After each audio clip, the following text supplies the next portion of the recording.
Good evening, everyone. I hope everyone's having a good holiday, good Christmas, good Kwanzaa. It's getting what you got to say so many things now. So we're just going to say happy holidays, even though I prefer to say Merry Christmas because that's what the holiday is. Even though that's not exactly what it is, but that is what it is for all of us people out here who are buying presents and hanging out with friends and family and stuff like that. It's Merry Christmas for us. Or it's a pain in the ass, whichever way you want to look at it. But I've been on the road a lot lately, and I was planning on taking the last 6 weeks off because I was remodeling my house, but my daytime job got really busy. My maintenance construction company got really busy all of a sudden. So we were just swamped with stuff. A lot of people just getting ready for the holidays, and man, everybody's been in a good mood. Everybody's been happy and smiling and singing and dancing. And even on the highway, when you flick somebody off, they're like, "Oh, let me sing Jingle Bells to you." It's just insane, man.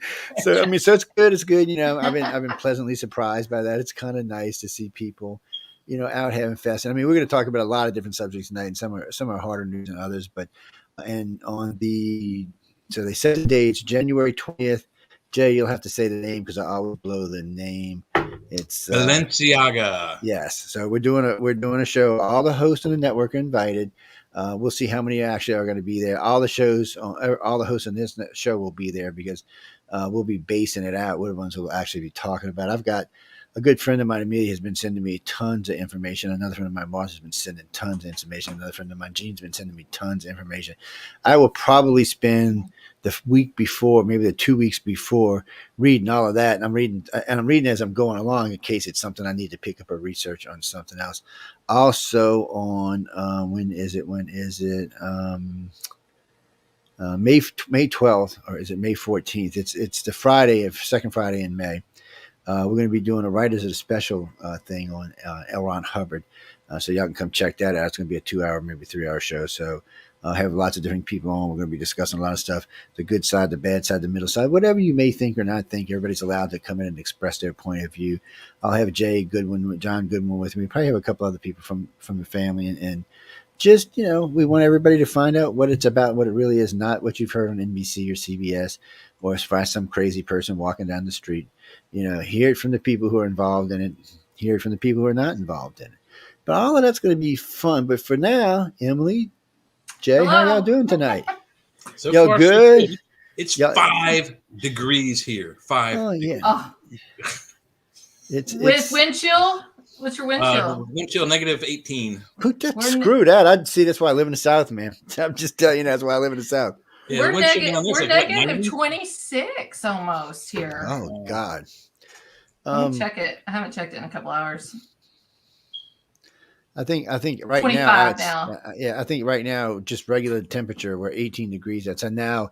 If you take the temperature, this is what's funny. So today it was 21 degrees. I went underneath my house and I have a thermometer underneath my house. It's got to be in the shade. If you're going to take true temperature, it has to be in the shade. So it was at -5. Because of the wind, it's weird how this house is set up. So if you're sitting on my porch upstairs on the balcony enjoying yourself, there's not that much of a breeze. It's a beautiful place to sit and you can watch it by, but if you go under the house or on the side of the house where the house is raised, man, there's always a breeze. There's a bridge across and it's like it funnels right underneath us. It's great. Except in the wintertime. And it wasn't like that. I mean, that's what I said, man, it's 5. I was like, Lord. To tell you what it was, I went outside, turned on the faucet, stuck it in a tree. This is at lunchtime. By 1 o'clock, there's ice. I'll take a picture later on and put it on post. It's covered in ice, man. It's covered. It's like it's a winter wonderland in my backyard is what it is. So much fun. The Area 53 wind tunnel under your house. Yeah, well, it's freaky. I think they're testing the new SR-72 in my house. I think it's really going on.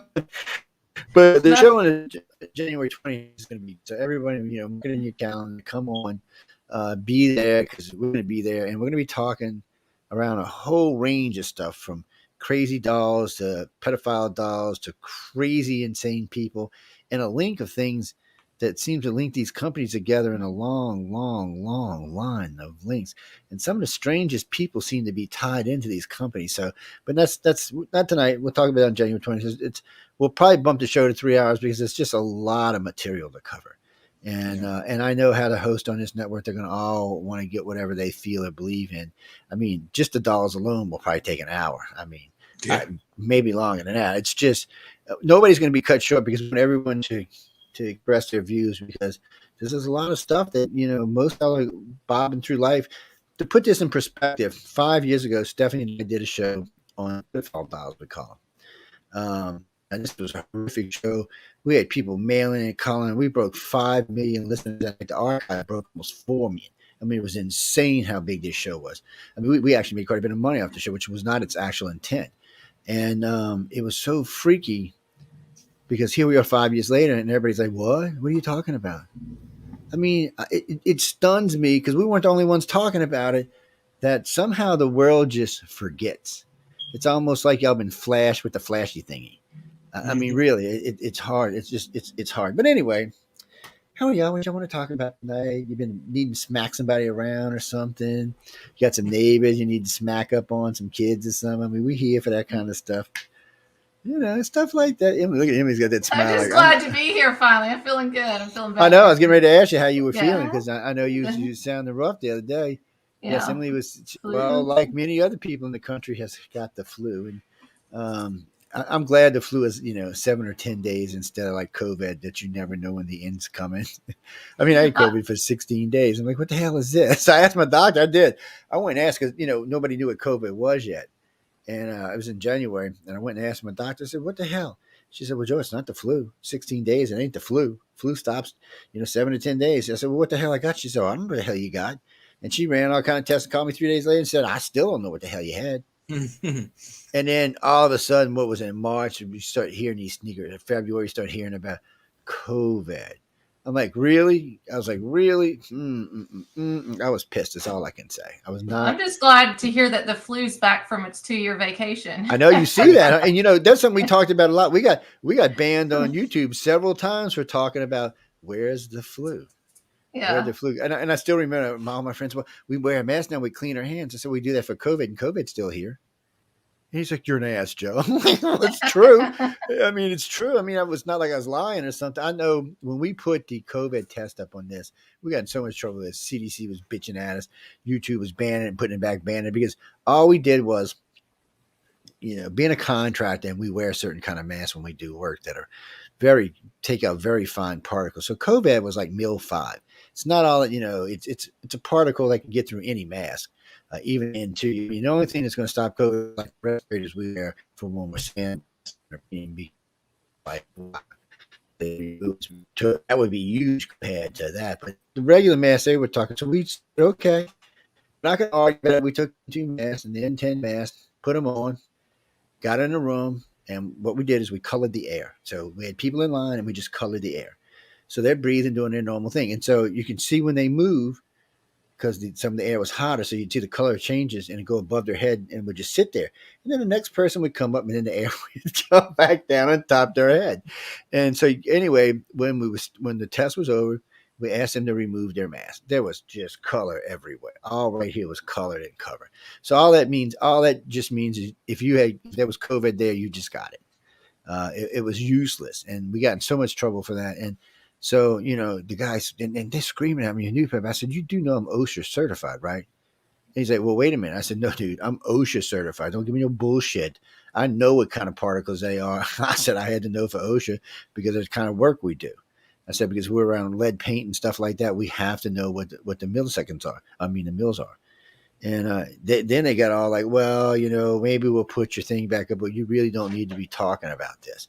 So they unbanned us, but they still wouldn't leave the videos. The 2 videos that were up there, they took them down.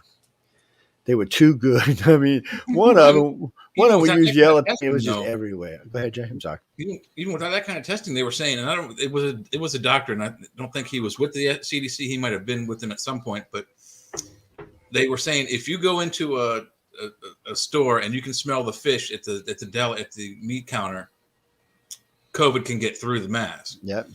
And they had these masks that I can't remember the brand that we sold at my old job, but they were cloth masks, and there was like several layers. And so I went into the grocery store, and I walked over towards where the meat and the fish were, and you couldn't smell the fish. I'm like, well, maybe this mask is good. But even if you can't smell the fish, if you don't have it on right, I mean, there's big gaps around the side here, and sometimes, especially if you wear glasses, there's gaps on the top. So, I mean, even with the proper kind of mask, if you're not wearing it right, I mean, you've got a beard, Joe. I've got a beard. Yeah, I got a fuzzy face. Even with the big mask that you wear to keep the lead paint out of there, if you don't have a seal here, it doesn't make a difference. So the masks are just. Well, it even says on the box it does not protect against the COVID virus. Yeah, and worse than that, it would, and they were going off on people that, you know, you got to wear these, you got to wear these. It's not going to stop me from passing it on to you. It's not going to stop you from passing it on to me, unless we're talking like the. You know what that was? That was to make a third of the population feel good. That's all that was. They were panicking. They were freaking out. Okay, they said this will stop them, you know, because the Orientals wear them all the time around the world, and so yeah, they do it. Well, no, the mask just. You know, when they wear those masks when they're doing surgery, it's not for germs. It's so they don't spit into your body while they're working or drip, you know, when they're talking or something. Or sweat. It's really what it's for. Yeah. Mm-hmm. And, you know, I've talked to many doctors about it, and they said, no, the mask isn't designed for that. It's not, you know, you need a much heavier, you know, and if I wish I would have had it in tonight. I know I was going to talk about it. If I would have had one of our respirators here. Now, this thing fits over my face. It looks like Darth Vader. It's like, it's got two big air filters on the side. Zach Bagans. Yes, I mean, when I'm walking around and, you know, people are like, "Is this guy going to raid us or probe us or something?" I mean, it's freaky, but it works. And it's designed to go very, very fine, and you can clean them in and change them. It's really it's a great product for what we do. But could you see Americans walking around like that? They're not cheap either. They're like a couple $100 a pop. Well, if I had to walk around like that, I would have to have. You need a red one, though. Yes, I would have to be ready. It's if I'm going to look like Darth Vader. I feel left out now. I need to get one. There's this new thing, Emily, called Amazon. You could get yourself one real quick. It's well, no, people. We didn't. Okay, so since we're talking a little bit about COVID. So we were talking about this before the show. So most people don't realize this, and it's funny to me. I want to say dumb Americans, or just they don't pay attention. So Obama, by the way, is the one who did research. Obama said this was funny. He was like, "Wait, what are y'all doing? And where are you doing it? No. That's got to stop. I live here, okay? I live in this country. No, thank you." So he did away with it. So what did Fauci go do? He took this upon himself, by the way, because the president did not tell him to go do this because the president didn't like this kind of research. And he sends it to a lab in China. So what's the odds, really? Because now we know Source 2 is already around. It had already been invented, and we had been testing it prior to sending it to Wuhan. So what are the chances of the part that was tested, the new COVID, because that's what's got out, not the COVID that they were testing in the United States, the COVID that was changed in Wuhan. What's the chance of it somehow mutating into a bat and then the bat slobbered on somebody's food and that's what happened? Oh, come on. Even the Chinese aren't buying this bullshit. The people of the Republic are just not buying this. Nobody is. And now there is a Republican Congress, so they will probably go after all they like to call is the Chinese disease and see what happens. You know, a good friend of mine who's in Hong Kong, we were talking the other day about how many people have actually died in China. Now, we know Wuhan, we had them in Beijing and Hong Kong. We're getting us in trouble of the empty streets. And so they show you're going down, you're leaving the hospital that just had collapsed and killed all those people. And while you're going past it, you're seeing these steel gates that had been riveted on people's doors and houses so they couldn't get out. Then you go down this block, and there's at least 40, 50 cubic. They're all incinerators, and they're running nonstop. And I'm not kidding you, people. There's times that I actually thought I seen one or two of them bodies kicking or moving. Now, it could have just been reflex because bodies do when they let out gas and they do reflex, but it was freaky. And they can't deny it because we're not the only ones that got video from it. Now, for some reason, NBC, ABC, CBS, even Fox did not want to report this as news. Why? It did make it in the mainstream, but not by them. Other lesser newspapers and networks picked it up, and then the bigger networks had to say something about it. But why? What were they scared of? I mean, that's journalism, right? Isn't that what journalism is? Breaking the story. I mean, according to the truth, at least anyway. Yeah. That's not. There's no such thing as journalism anymore. Oh, I agree with that statement 100%. As far as Mhm. journalism goes, I just, it's a thing of the past. There's no more real journalism. It's just more about my opinion is what it is. You have, if you ever notice, ladies and gentlemen, places like uh, um, Roku and Amazon and Vision, Vizio Television and Apple Television and Samsung Television, when when the news doesn't say news plus opinion, even they don't think it's news anymore. I mean, this is what's sad. You can't even the It's network. predictive programming now, and every news station has the same statements that they repeat over and over again to brainwash the people, the baby boomers generation that was raised upon the news to trust anything that comes out of the TV. Yeah, My dad's one of them. That's why I keep complaining about him. yeah, well, some of them do. Some of them are, but you got to remember, a lot of baby boomers are the ones that started all the riots and too. So it's some of them are, but some of them are like, wait, what's going on Well, here? they're too old to riot now, so they sit at home and listen to They got TV. canes, girl. They whoop you with the damn cane. I'm telling you, they get out there with them canes and But whoop you. if you go to every network, doesn't matter if CNN, Fox News, NBC, MSNBC, whatever, it's exact same phrases over and over again, over and It over. is. It's like, it's funny because we make bets on it. You could go channel to channel to channel to channel and just watch the same story. It was somebody different saying it, but it was the same story. But then again, then you would start seeing shit like, oh, 2 people in this network, 10 people in this network, 8 people in this network. Then they couldn't even get their story straight on who was dying, how many were dying, how many weren't dying. That was just got to be sad. I was like, and it was sad because CNN was a good network. Now let me say this, and I'll let you go. But hold on, Okay, go ahead. CNN was a good network. Now we're talking about when we watched Desert Storm and what was going on there. That network was good. They were reporting real news. They were bipartisan. They were reporting which party was doing what. And then I don't know what happened right after that. They made money. Yeah, they switched ownership. Yeah, and that's right. They did switch ownership, and then thank you, ma'am. It's been a liberal rag ever since. And that's as politely as I can say that. I mean, that's the truth. Well, just even Google Chrome is all in on it. Just go, anybody listen to right now, just type in 1, 2, 3 COVID deaths, and it'll show that. Then go in, put another number in, 450 COVID deaths. Put in a weird top number, and it'll show you, it brings up all the articles, and that's the header of the articles is the number of deaths you put in. It's all propaganda. And 100%. Because I've been looking at the numbers, and I haven't looked at them lately, but the Spanish flu came over here after World War I, and not just here, everywhere, the whole planet. And estimates, granted, this is over 100 years ago, but estimates were that 1/3 to almost 1/2 of the planet were killed by the Spanish flu. 50 some million people, all within a 2-year time frame, same time frame as we are at right now with COVID. And we're only at, and I think the last number I saw was somewhere between 6 and 7 million dead worldwide. Yet here's the Spanish flu that killed 5 times that, almost 10 times that, 104 years ago. Well, I like that you use 1/3 because they do use that number a lot too with the COVID deaths, or 1 in 3 people have COVID, long-term symptoms. 1 in third died here in this city, third died, because they're also playing off the biblical revelations of 1/3 of the planet's going to be casted off, or death will come upon it and stuff. You just use that number too. Look up 1/3 or 1/3 on anything COVID, vaccines, anything, and it's going to have article after article, same stuff. But it's clearly a lie. Like I said, the Spanish flu killed an estimated 50 million, and they think at that time, 104 years ago, about 1/3 to somewhere between 1/3 and almost 1/2 of the population of the planet.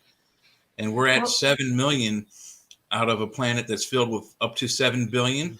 We're barely at 1%. Yeah, it's weird. Yeah, and then every year, though, 1820, we had the yellow fever. 1720, we had something else. 1620, I remember researching this, and I went every 100 years, this cycle repeats itself. It's secular. Joe changed his face. Was it polio? Polio is in the 1920s. Yeah, 1920 and 1820 was yellow fever. Let's see what 1720 was. That might be bubonic. The Great Plague of Marseille, something. Marseille. It's French. Marseille. Okay. 1720, 1620. I'm not using Google, everybody, but I think 1620 was the yellow fever again, and then it returned. But I remember going all the way back. I went all the way back to 1520 and research. So every 100 years. Where from a woman? I know. Sorry. There we go. That transhumanism. What the hell, Got a man? Foley Joe. I looked up and I was like, wait, what? Yeah, who's the chick? That's Laura Lee from Angel Rock. But Yeah, okay. I was like, oh, there I am. Much better. Okay, yeah, let's get up, go get some socks. My feet were freezing. It's yes, people. I know, but I know we're in the studio, but it's like iceberg right now. Iceberg, my rear end. It's 5 degrees up here. I have my heater. Wait. Let me be honest. You're like the dumbass that lives in the north. See, I live in the south. It's not supposed to be this cold down here. You know what our average temperature in December is? 65 degrees. Yeah. Mm-hmm. In January, it's 62 degrees. You can wear shorts on Christmas Day now. And there have been lots of days I can wear shorts on Christmas Day. I know. I lived in Georgia for 13 years. There were people walking around in shorts all the year long, just about. If y'all want this cold weather, that's fine. Y'all want to live in the cold. I don't mind. I don't want it. Believe me, if I could have bought this house down in Georgia, that's where I'd be right now. That's why liberals are so damn cranky. They live up in the northeast, okay? You know, anybody who lives in the northeast is going to be cranky. Let's be honest. You live in New York. Not you. I'm saying the liberals themselves. I don't mean you in person. That's why they're so damn cranky. I mean, if you had to deal with snow 5 months out of the year and freezing temperatures and, you know, things falling off because it's so cold, things breaking. I mean, yes, I'd be cranky too. I live in the South where it's warm and pleasant. People are friendly. Right now, even as cold as it is right now, if you go out to the Gulf of Mexico, it's about 84 degrees. Here's an interesting thing that I heard on the radio today, which was kind of strange. The morning radio show, in the Hagerstown FM radio, they said that they gave the top 10 angriest, mean drivers for this time of year, and the top 10 happiest drivers for this time of year. And you know what they said? And I can't remember all the cities, but all the cities where people were driving mean and angry were up north. Yeah, because it's freaking cold and snowy and icy. We're down south. You're like, leave them alone. And look, that's what I was saying earlier in the show. I mean, everybody down here has been pleasant, happy. There hasn't been much road rage, except for one damn Yankee who wouldn't get out of the left lane and kept honking at him. But other than that, you know, everybody was pretty happy. No, he wasn't from Pennsylvania. He's from actually, he's from Illinois. I was going to ask if he's from Ohio. Oh, no, we're going to be talking about Ohio because the Saints are up there and they're supposed to be playing tomorrow night. So, you know, what's funny is Saints almost always lose when they go play anywhere it's icy or cold. Before it changed, their quarterback is actually from a cold city. So maybe they'll get lucky with their 5 and whatever sells. From that story I told you about this morning on the radio, three of the top 10 cities that were the angry drivers were in Ohio. I live right next to Ohio. I'm in the tri-state area. Ohio drivers are the worst. Well, I know. My dad is from Ohio. My dad was a great driver, and our family was in trucking for over 100 years in the Youngstown area. And my cousin just recently sold the company. But the 3 biggest cities, Cincinnati, Columbus, and Cleveland, have the worst, angriest drivers. And if you've ever been in Ohio, their roads aren't that great in the wintertime. They're terrible, absolutely terrible. Well, one, I wouldn't drive anywhere with salt down because it eats underneath the car up. Destroys and I'm not hating because I live on the Gulf Coast. Like I have to replace my back doors. I got metal doors in the back, and about every 6 or 7 years, I got to replace it because the salt eats the bottom. Salt in the air, and it eats the damn locks and stuff like that, and the fans outside have to be replaced. That's just part of where I live. But man, riding on the road, I've seen cars get eaten out on the road before. But on the plus side, living down there in New Orleans, you don't have to put salt on your steak. You just hold it out the window for a few seconds. It gets salty. You put it back on your plate. That's pretty much right. Christopher, where are you from, Christopher? You from another coast. You one of them damn Yankees, ain't you? Yeah, I knew it. Anyway, I'm just picking. I got a lot of friends that live up north, and yes, whoever just said that, I opened my messenger so I can watch on y'all's crazy stream y'all got going on over Jimmy actually texted me, Joe, can you open your messenger? I said, okay. Anyway, well, it irritates me because this group of people, only a long time. So way back in the day when we were on Yahoo, we used to have a Yahoo chat group, and we formed a big, about 800 people. And yeah, crazy, and started letting these crazy people wild. So the company called Pal Talk, it was actually Fire Talk at the time. They opened up an area where you could open your own chat rooms and have control of them. You could bounce people and stuff like that and kick them out. You could have video and audio, so it was great. So we went over there, and we were there with UFO was UFO alien phenomena. We still own the rights to it for, I don't know, more than a decade. And then somebody, Jeffrey, came up to me one day and asked me, do I want to host radio? And I was like, what? He said, yeah, I got a show called Wake Up UFO Study. Wake Up USA UFO Study. I said, really? He said, yeah, come try it out. I don't know about hosting radio. I don't think I got the temperament. Matter of fact, my very first show, I got an argument with a damn guest. Are you kidding me? I got a bad argument. I told him he was a freaking idiot. I said, dude, really? You really believe that shit? I said, you're nuts. And but it was a tough show. Well, it was about the Golf Breeze case, and I interviewed everybody in Golf Breeze. So I really knew what was going on. This guy just That was a unique case, yeah. Yeah. So and he was going on and on about stuff, and I'm like, look. So anyway, that was the first show, and it just kind of snowballed and snowballed and snowballed to where we are today, which is just kind of weird. Yes, and again, y'all shouldn't be up there freezing your asses off. There's lots of places to buy land in the South. You can live in Kentucky or Tennessee or Arkansas. It still gets cold up there. You know, last time I was when I was stationed in Tennessee, it snowed its freaking ass off. I'm not kidding y'all, man. I was like, what the hell is this? That's what I remember telling my instructor. What the hell is the South, man? Where's all this snow coming from? Yeah, but Chattanooga and up in the north, they get snow. They're in the mountains. They do. They get snow. Arkansas, you get snow all over the place because it's basically a mountain state is all it really is. They get snow in Vegas. They have a mountain in Vegas. They got snow right now. My buddy, my official costumer, lives out in Vegas. They got a ski hill not far from him. Let me read. Where are they? You do no. The dolls and new. We deal with the old dolls and new dolls. Well, this is a whole new breed coming out, and we're going to deal with this company. There's just so many connections with these companies.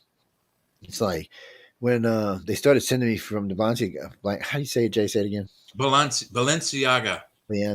So when they started sending me on this, then all of a sudden it was just this company was tied to these people, this one that were tied with this one that was tied with that one was tied with this one. It just looks suspicious. I mean, it really looks suspicious. It looks like this group of people are working together. So it's like the video. So gentleman was introducing Joe Biden the other day at this club.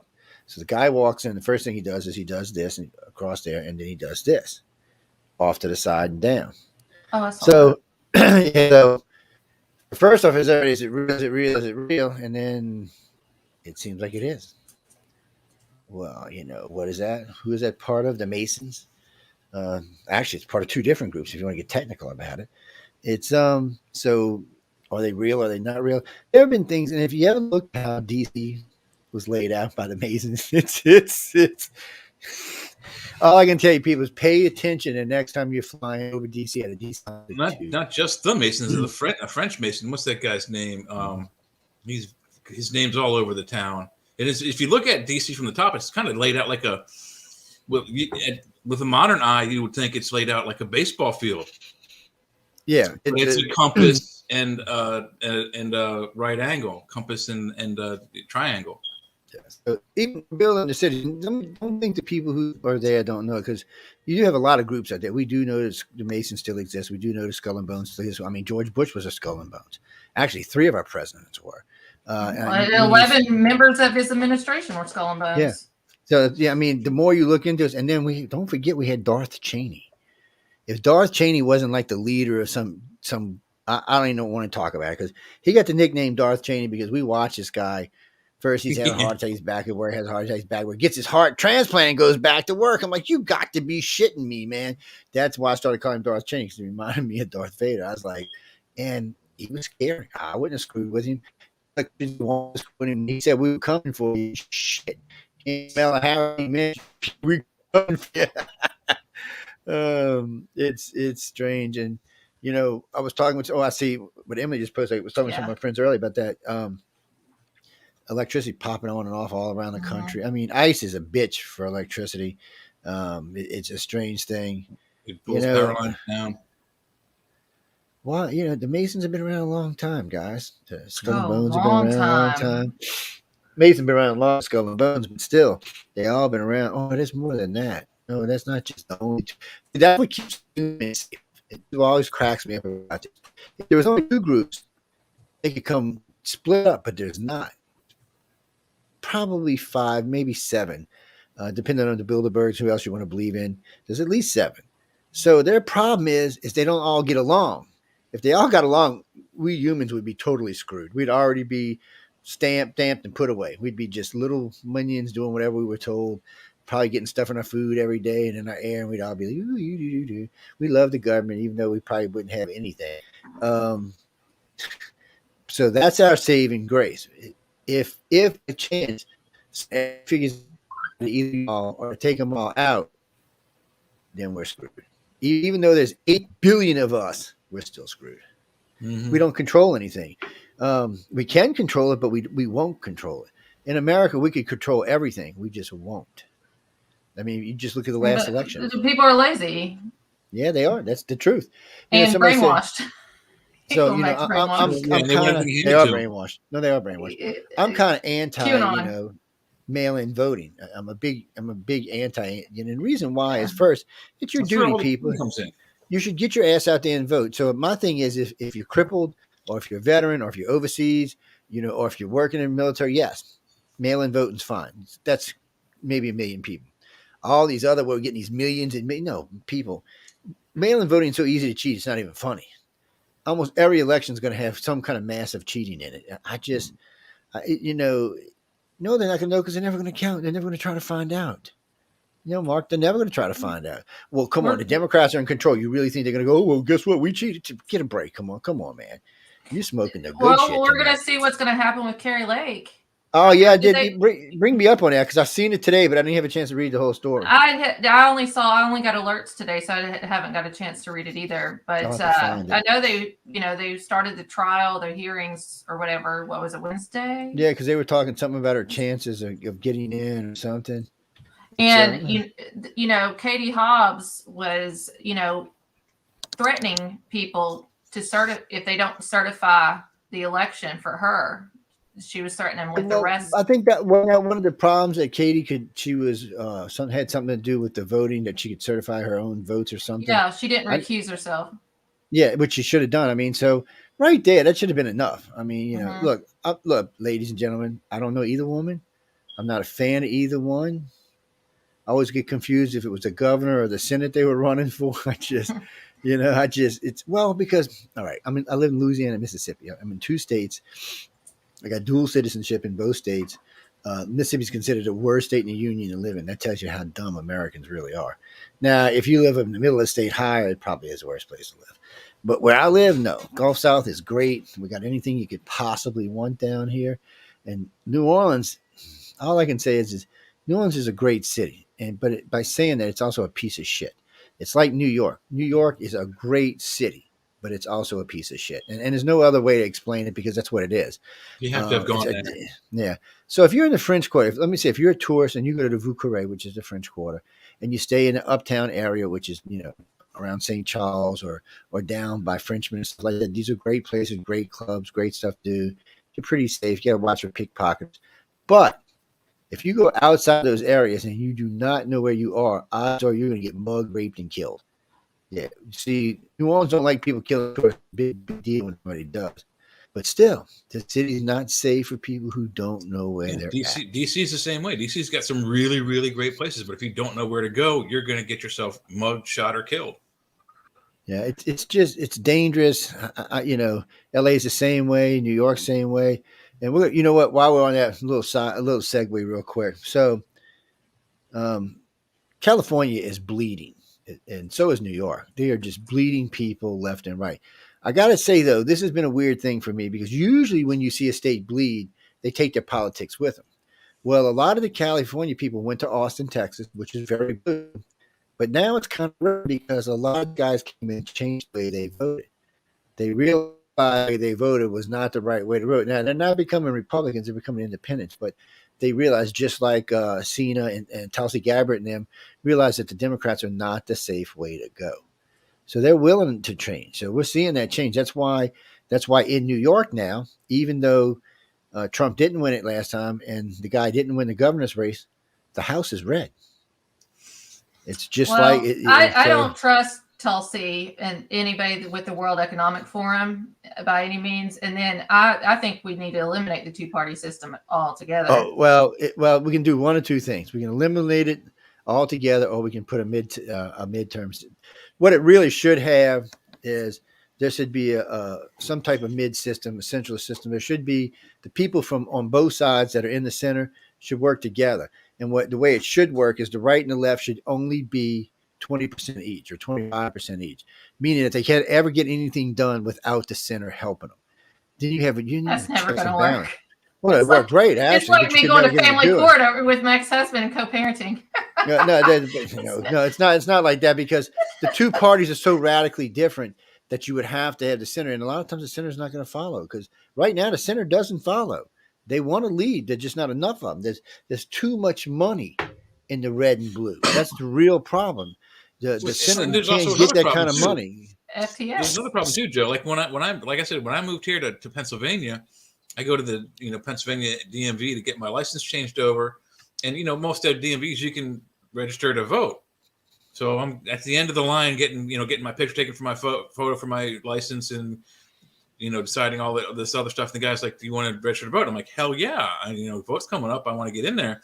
It's like, "Well, what do you want to register?" And I was like, "Well, I'd like to register as a libertarian." He's like, "Great." He starts typing all the information. He's like, "Oh, by the way, as a libertarian, you won't be able to vote in primary presidential elections." And I was like, "Excuse me?"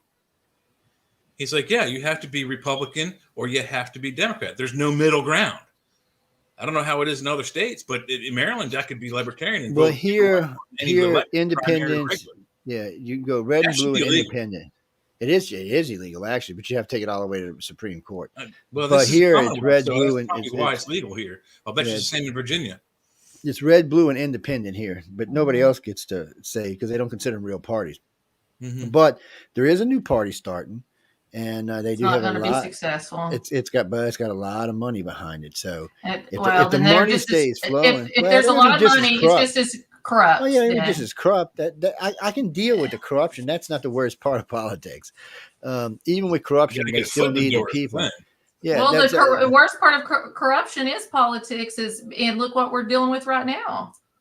Well, we're dealing with this, but this is when you look at our corruption in our country. This is 225 years of corruption is what this is. But if you go back just to Clinton, the two sides could work together under them. They worked well together under Reagan. They worked good under Clinton. Things got done in the country. Things made changes. They want change. Crazy Trump wanted changes, but he couldn't get the votes to do them. Biden, I hate to speak did of did. I hate to speak poor of the did. But I don't even know what's going on a lot. I'm confused. His own party wants to pass a law that you can't run if you're 75 or over. So what are they going to kick his ass out? That's his own party. We need leadership. We need somebody. It wasn't Obama. He said, Obama's going to be the great uniter. No, Obama was a great divider. The last two guys that actually stood up in the country got behind was Reagan and Clinton. Everybody got behind him. They got behind Bush, but that was a cheat because we were at war and the liberals and Republicans got together and said, yes, we're going to do what we need to do to win this war because we didn't want to have another Vietnam. But that's the only cooperation they got. Everything else was still a farce. So since him until now, there has been nobody. There's been no working together. If you have to have complete control to get anything done. And unfortunately, when you have complete control, both parties screw you royal. I should say they screw us royal. They're screwing us royal right now. I almost want to declare invasion on the USA for the Ukraine flag in the People's House the other night. Oh, Jesus. Did y'all see the video of Joe Biden squeezing Zelensky's ass? That was edited. Whatever. I that's don't care if that or photoshopped. not. That shit was funny. It was funny. I was like that. I said that pervert. It wouldn't even surprise me. He's getting the free feel. Well, we got Ukrainian ambassadors on Twitter too, switching out the American flag with the Ukraine colors and even putting the Ukraine symbolism as the stars. See, like that. My problem with all this is, it's going to flip off a lot of people. So, when I was originally asked about the invasion of Putin, I was like, well, it can't be no worse than when we invaded whatever country. And everybody's like, no, Putin's just. I said, Lazinski is not all innocent. I mean, the more I read up about this guy, he's just another shithole. He doesn't need to be president of that country. He's robbing that country blind. We know that from the dealings of the Biden. Well, yes, he's robbing us blind. How many billions of dollars we're sending over there? What we're giving them is not charity. It's an investment. It's an investment. What are we going to get back? His wife spent $40,000 in 1 hour to shop in Paris the other day. That's what I'm saying. How much of this money is he funneling away somewhere? This guy's going to be a billionaire when this is over with. And him and Putin are probably going to go off laughing their asses off together. Mm-hmm. Ukraine's been a cesspool for decades. It has been. We know. I mean, Joe Biden went over there. Obama, 2012. Yeah, that's when whatever's happened in Ukraine was a trial run for today. Yeah, so that's when Biden told him, which may come by and bite him in the ass now when he told the you got to get rid of that investigator. I mean, not investigator, that district attorney. Take $1 billion. That's actually illegal in this. Yeah, that's illegal in this country. So now the Republicans have the House. We may or may not see something going on. 2 years, the way politics progress, 2 years is nothing.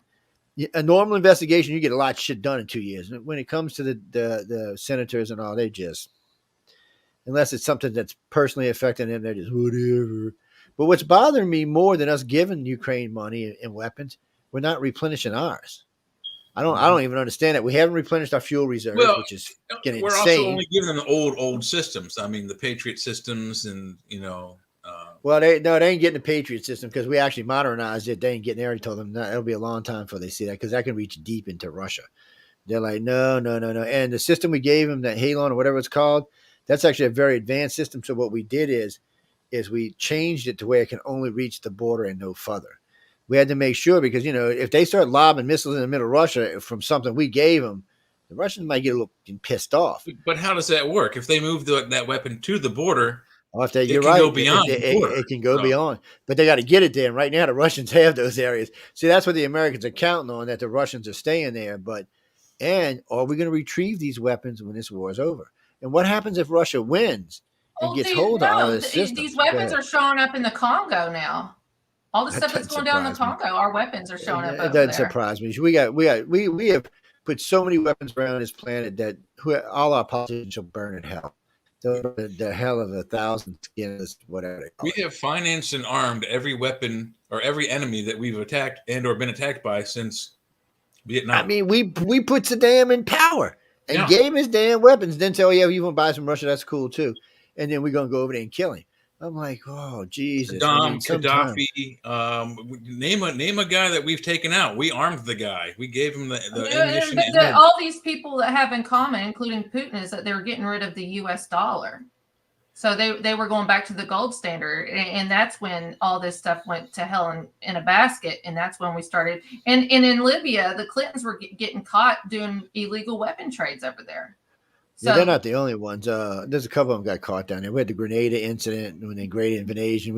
It's just the U.S. is. I mean, we were trading arms for drugs. I mean, Jesus, come on. This is high organized crime, everybody. This is not politics anymore. It's organized crime. It is. Mm-hmm. What we're talking about tonight would be considered high organized crime. Unfortunately, unless you get someone like Trump, which is not going to get in, someone with his ego that wants to see this stopped.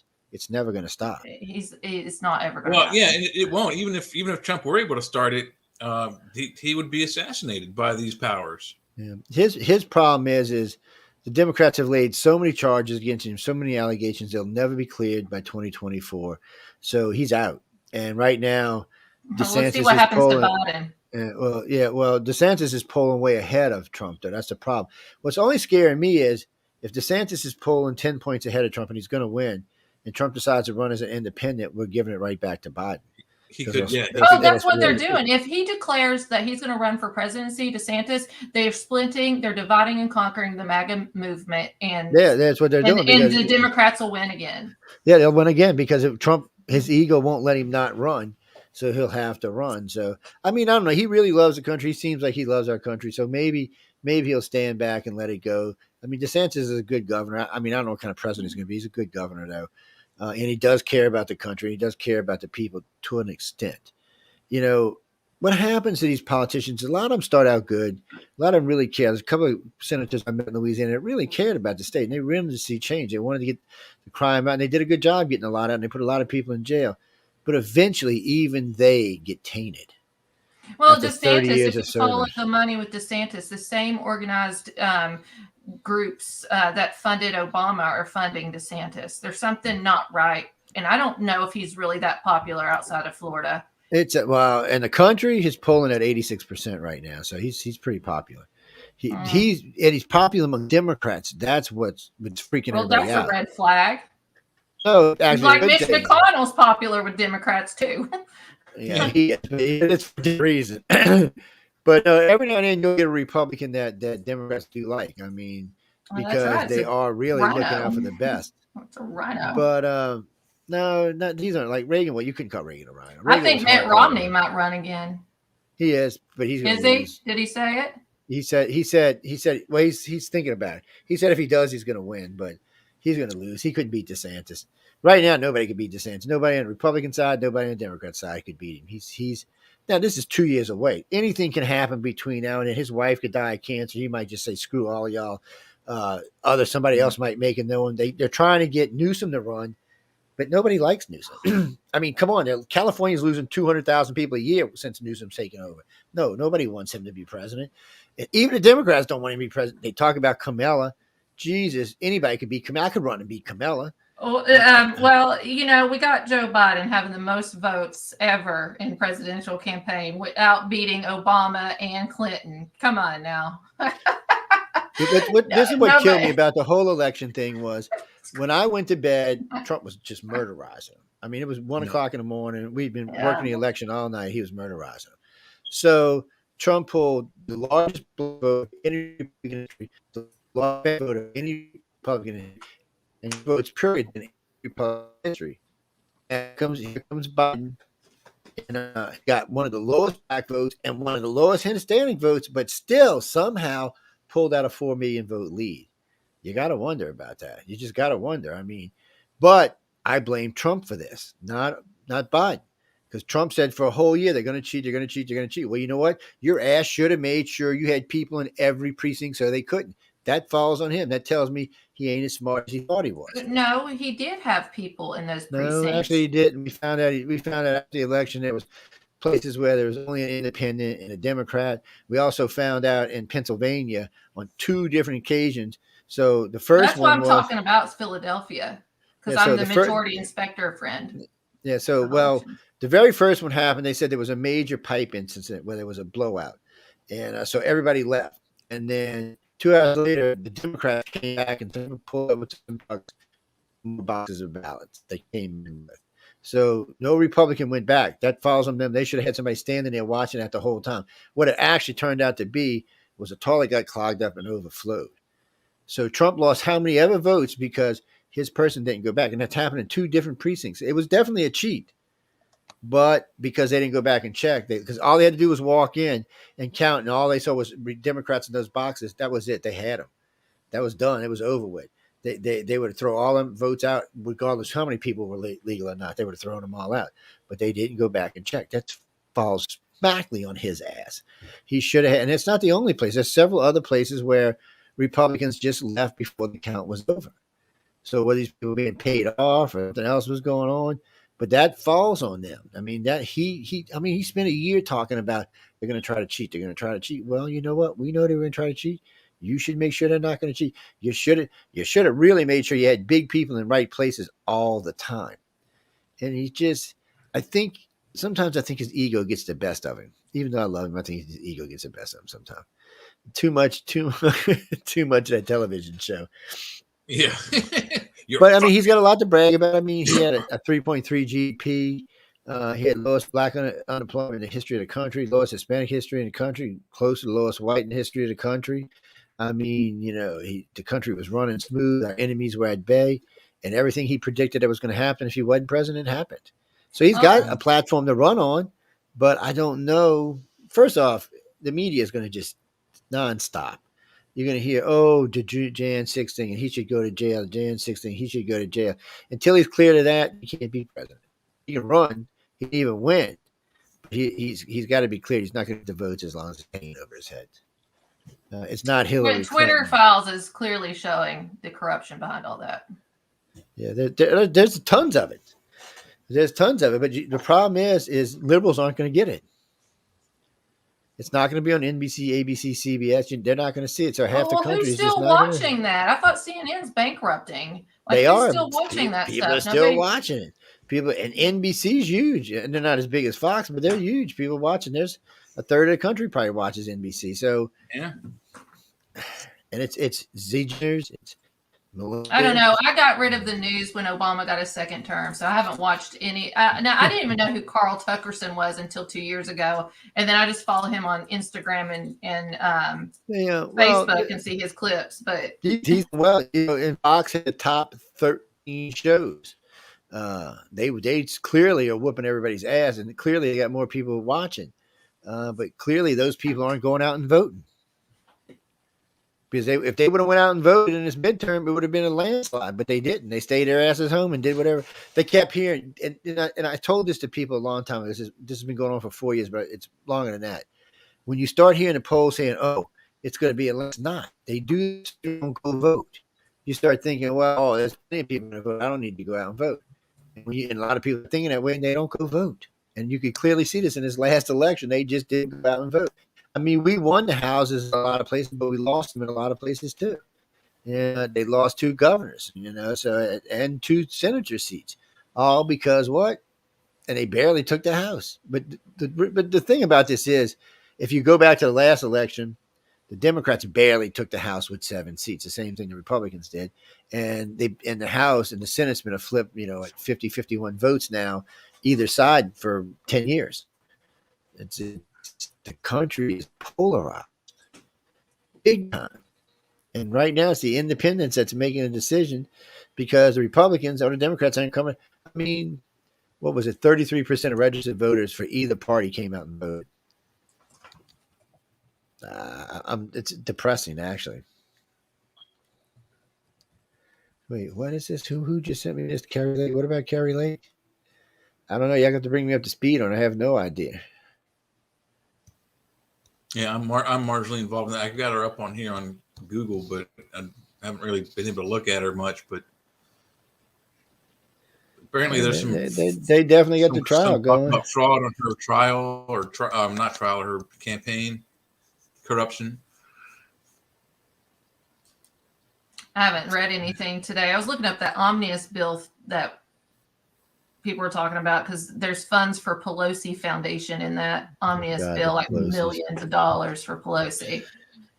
How these people go to jail over these so-called? I just don't know how they don't. I mean, like with the foundation, Hillary Foundation had paid for her daughter's wedding. Somebody should be in jail for that. You can't. That's not what that money's for. And then we find out that Hillary, this has always bothered me, and the news media never talks about it. Hillary sold 20% of our uranium to Russia. Mm-hmm. I mean, what was that about? And what military decided to go along? Yeah, I mean, they're all colluded. It had to be under a bomb because every Republican would have went along with that. They'd have been like, "Are you talking about something?" The love of money is the root of all evil. They're definitely. What was that, Bradley? No, seriously, no. You can go look it up for yourself. She cut a deal with them to sell out 20% of our uranium. So if we can't get rid of the 2-party system, we definitely need to have term limits on these people. 3 terms. Term limits. What I don't understand is any American can go out. So there's a website y'all can go to on the government site, and you can put up a survey or a poll. And if you get over 100,000, government has to do something. So they can actually put it on the ballot. So like in 2024, it could be a ballot listed thing and everybody in the country could vote on term limits. I guarantee you most Americans are going to vote for term limits for any branch. Well, president, we already has term limits, 8 Yeah, years. it's already got two. I don't So understand. So we give the president an 8-year term limit, but we let senators and Congress people run rampant. So my solution is 12 years for the Senate. That's 2 terms, and 6 or 10 years for the House, which is probably how many terms? It's every 2 years, so that's like 5 terms. If y'all want to make it 12 years, it can be 12 years for both houses, but no So more. here, real quick, I want to say this really quickly. Yeah.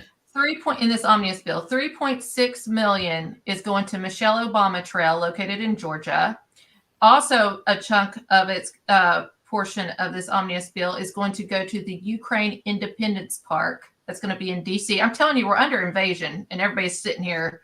Then another big chunk of it's going to the Speaker Pelosi Federal Building that will be located and created in San Francisco. I think we're being invaded. I honestly do. Not like how you think war crimes are. I think this is a different war that we're in. And literally, we're being invaded, and our government is handing us over to this stuff. It's treason. It is, but right now, whatever's going on is going to they split the bar, so everything's going to slip like that. Let's see what all comes out of these. So, the Republicans put up what they said happened on Jan 6th, and the media is going crazy because the liberals said that he committed treason and he needs to go to prison. So what gets me about this is nowhere, you can't find it in any media, not Twitter, not Facebook, not any speech, anything that he talked about. Everything he says is, go home peacefully, don't riot. He says it over and over and over. Yeah, it is. And it goes over and over and over. Never once said storm the building. Never once. So then they said, okay, well, law and order. He threw something at the driver because he lost. He had a fit. You know what? I guarantee you a lot of other presidents, when they lost, were throwing shit around the office too. Yeah, you just didn't see it on camera. Yeah, so and it's just bullshit. So we'll see what their 3 I don't think they got anything on him. It's just like the tax thing. It looks like the tax thing, they finally got his tax things and now we're going to release him. Well, why ain't you going after him? Why ain't you prosecuting? You've been after his tax thing because there's nothing there. It's like when Rachel Maddow got him that night and she was like, because there was nothing there. There's going to be stuff there. Chicago? Don't get me wrong. Yeah, but don't get me wrong. There's going to be stuff in there that's going to piss off average Americans because of how much money he spends. But as far as criminal stuff, no. And he doesn't even do his own taxes. Going after him was a waste of time anyway. Well, when was it that Chicago went after him for taxes? And then Chicago found out that they actually owed him $1 million. Yeah, and then New York went after him. Chicago went after him. The feds are after him. It's just really and truly at this point, it's wasted American money. And they showed how much money was wasted on the Russian collusion deal. And who should be paying this back? They're saying the Democrat Party should have to pay this money back. Or at least Hillary Clinton should pay us back. Yeah. I still don't understand why nobody's going to jail. Now, don't get me wrong. A lot of people went to jail over that. But, first off, everybody that went to jail in Trump, that was illegal because the whole thing was illegal. It was a completely illegal thing by the FBI. So these guys get out, whether they're in jail or not, when they get out, they're going to get a lot of money. Because the FBI way overstepped their bounds. So giving illegal FISA warrants to the courts is enough to get anything thrown out. But what I don't understand is where's that Pfizer judge at? Why isn't he furiously pissed off? Or she's furiously, because he might be a lady. I mean, either way, whoever that Pfizer judge is or judges are should be having a conniption fit. I mean, the FBI signed off on evidence that they knew was fake. Well, nobody's even talking about Comey anymore either. Like, Comey has a big role in all this, and But lied. You know why? That's why Comey resigned. Comey was smart. He knew if he resigned that he could stay out of this, and he probably wouldn't end up in jail. These other people, though, and that's why the rest of them resigned just recently, because they knew these investigations were coming, and if they're out of the FBI, odds are they probably won't end up in jail. They may lose their pensions. They have to be held accountable.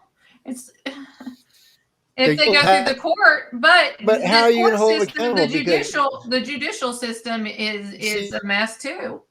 Well, the problem is Republicans can say all day long we think they lost, but the DOJ is a liberal. He's not going to take them. The only way he can do that is if the Republicans win in 2024. and the DOJ becomes Republican, then they can go after him. But until then, and Rosenberg, I mean, what's his name, Fat Boy, he went after a lot of them for Trump.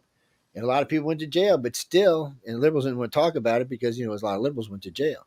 But, for Hillary, everyone around Hillary went to jail except for Huma Abedin, Cheryl Mills, and her. But everybody else, the guys who owned the firm, the company that had all the servers, the guys that did the email scrub and all that, they're all in jail, all of them. What happened to that? Remind me of laptop. What happened to Wiener's laptop? Oh, there's copies of it floating around. The FBI got one. A couple of people in GOP's got copies of it. There's a lot of crap on there, But he went to jail. They put his ass in jail. Somebody said, well, high-level Democrats never go to jail. I said, yeah, they put Wiener in jail. But Huma Abedin didn't go to jail, and she knew it was on the laptop. I mean, she actually had taken that laptop in the plate. And think about this. Here's a good one for y'all. Yeah, but he just went to jail for like 18 months for sexting or, a minor. It was for sex scandal.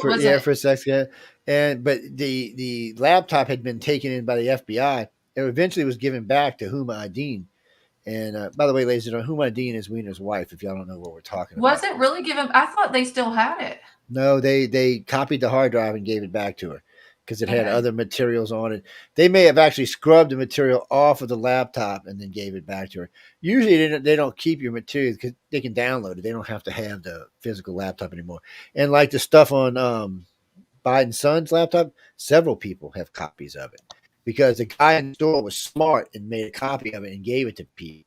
Because if not, the FBI would have got it. We'd have never known what was on this thing. But he also sent it to the New York Times, and the New York Times talked about it. So the FBI is out here telling everybody, "Oh, don't use this because it might be Russian." But the New York Post and the New York Times are both going, "No, this is serious. We need to talk about this." And this big guy they're talking about is probably Biden. But the FBI went and talked to them too and said, "No, settle down now. We don't want Trump to be president again, so let's not talk about this." And there's been enough polls done now to prove that if this would have been released 2 weeks before the election, Biden would not have won this election. Our president would be Donald Trump right now. Could he even win because it would be an investigation? Or could he even run? He can run on the investigation. You have to be proven guilty before you have to have a felony on you. So even if you run, and that's the other thing, if you win and there is an investigation, they can't really throw you out of office. You have to want to walk out. Unless 2/3 of Congress impeach you, they can't even get you out of office, even with a felony warrant. You don't even have to go to court. You're too busy running the country. So they can actually, now after it's over with, unless there's a statute of limitations, then they can go after you. But that's if they have control, and the Republicans don't. So, or the Democrats, it's really comes down to now who controls the presidency and the FBI. That's what it comes down to now. And Cheryl Mills should have went to jail. Huma Abedin should have went to jail. Hillary Clinton should definitely be in jail. She's the one that brought the Russian dossier to the edge. I mean, she should.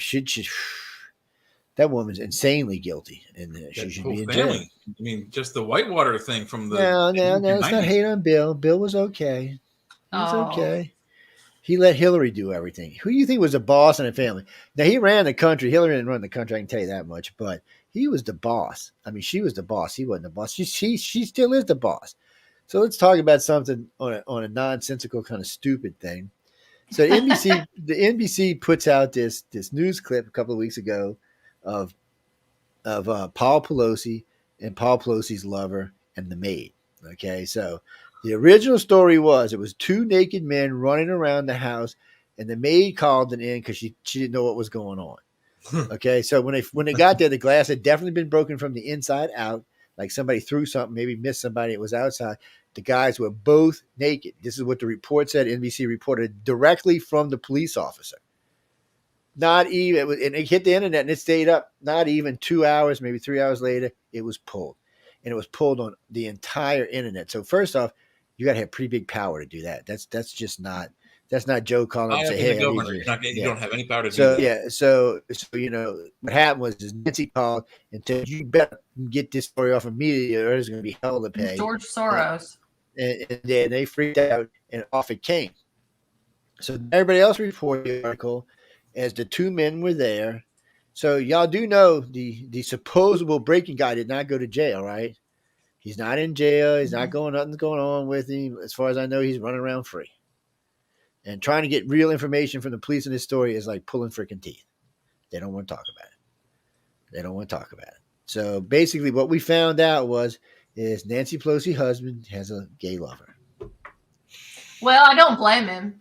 I don't either. In many ways, I don't blame him. You know, I seen a meme today.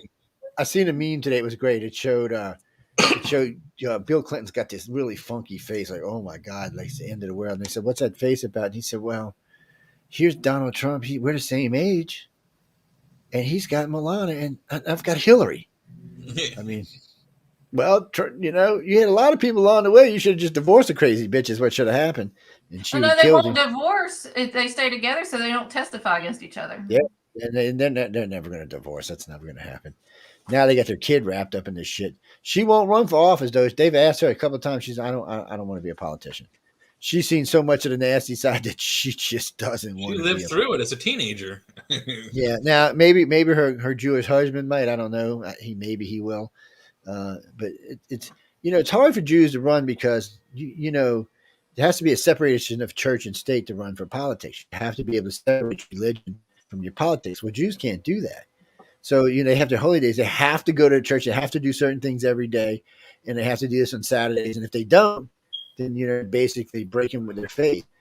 So if you come, which has never been, but if you come one, it's just not going to work because you're not going to be able to separate church and state. I forget one who was Lieberman. Somebody ran.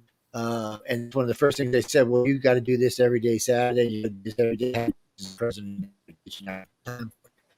and he's like, well, no, I have to. And like, yeah, well, you can't. So separation of church and state. So, but the sad part is, like Kennedy, he never separated his church and state. He was a devout Catholic. He's definitely one of those groups in a Catholic. I don't know who his dad was part of, but they were definitely Roman Catholic. Yeah, they were Roman Catholic, but I mean, I don't know who the dad was hooked up with. I don't know who it was. Maybe it was the Bilderbergs, maybe it was the Masons, maybe it was somebody else, maybe it was one of the other groups. But he was definitely hooked up with somebody, and because they came out of nothing. I mean, nobody. Mob. I mean, they were running rum for the Chicago mobs in the Prohibition era. Yeah, because they came out of nothing to where all his boys were doing well. One of them became president.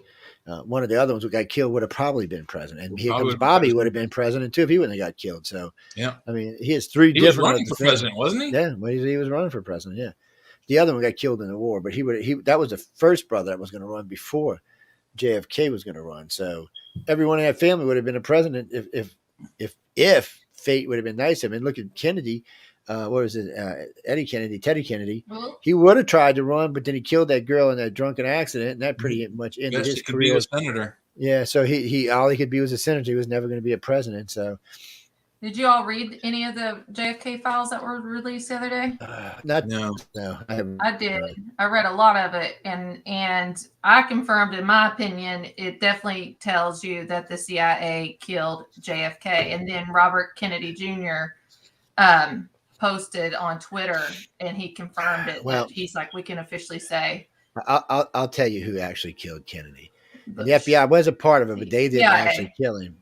Well, it was kind of a downtrod thing. Went from one agency to other agency, then they approached Carlos Marcel, and I know for a fact because Carlos sat there and told us at dinner. His family was the one that was the largest mafia in the United States, and they said, look, we need this to be taken and not to be followed back for us. It can't be followed back. And they made sure it wasn't. And that's why the district attorney in New Orleans played such a big part, because he knew who had done it. He knew the agencies were involved, and he knew the mob was involved. This is the first time, well, it's the second time that I know of that the agencies, the alphabet agencies, I like to call them, got involved with the mafia, because they got involved with them in the Cuba thing too. But there's no doubt who did it. The whole family knows it. It's a regular story down here. If you know anybody in the family, it's just a regular part of their history. They don't deny it. There's no way you can do anything about it.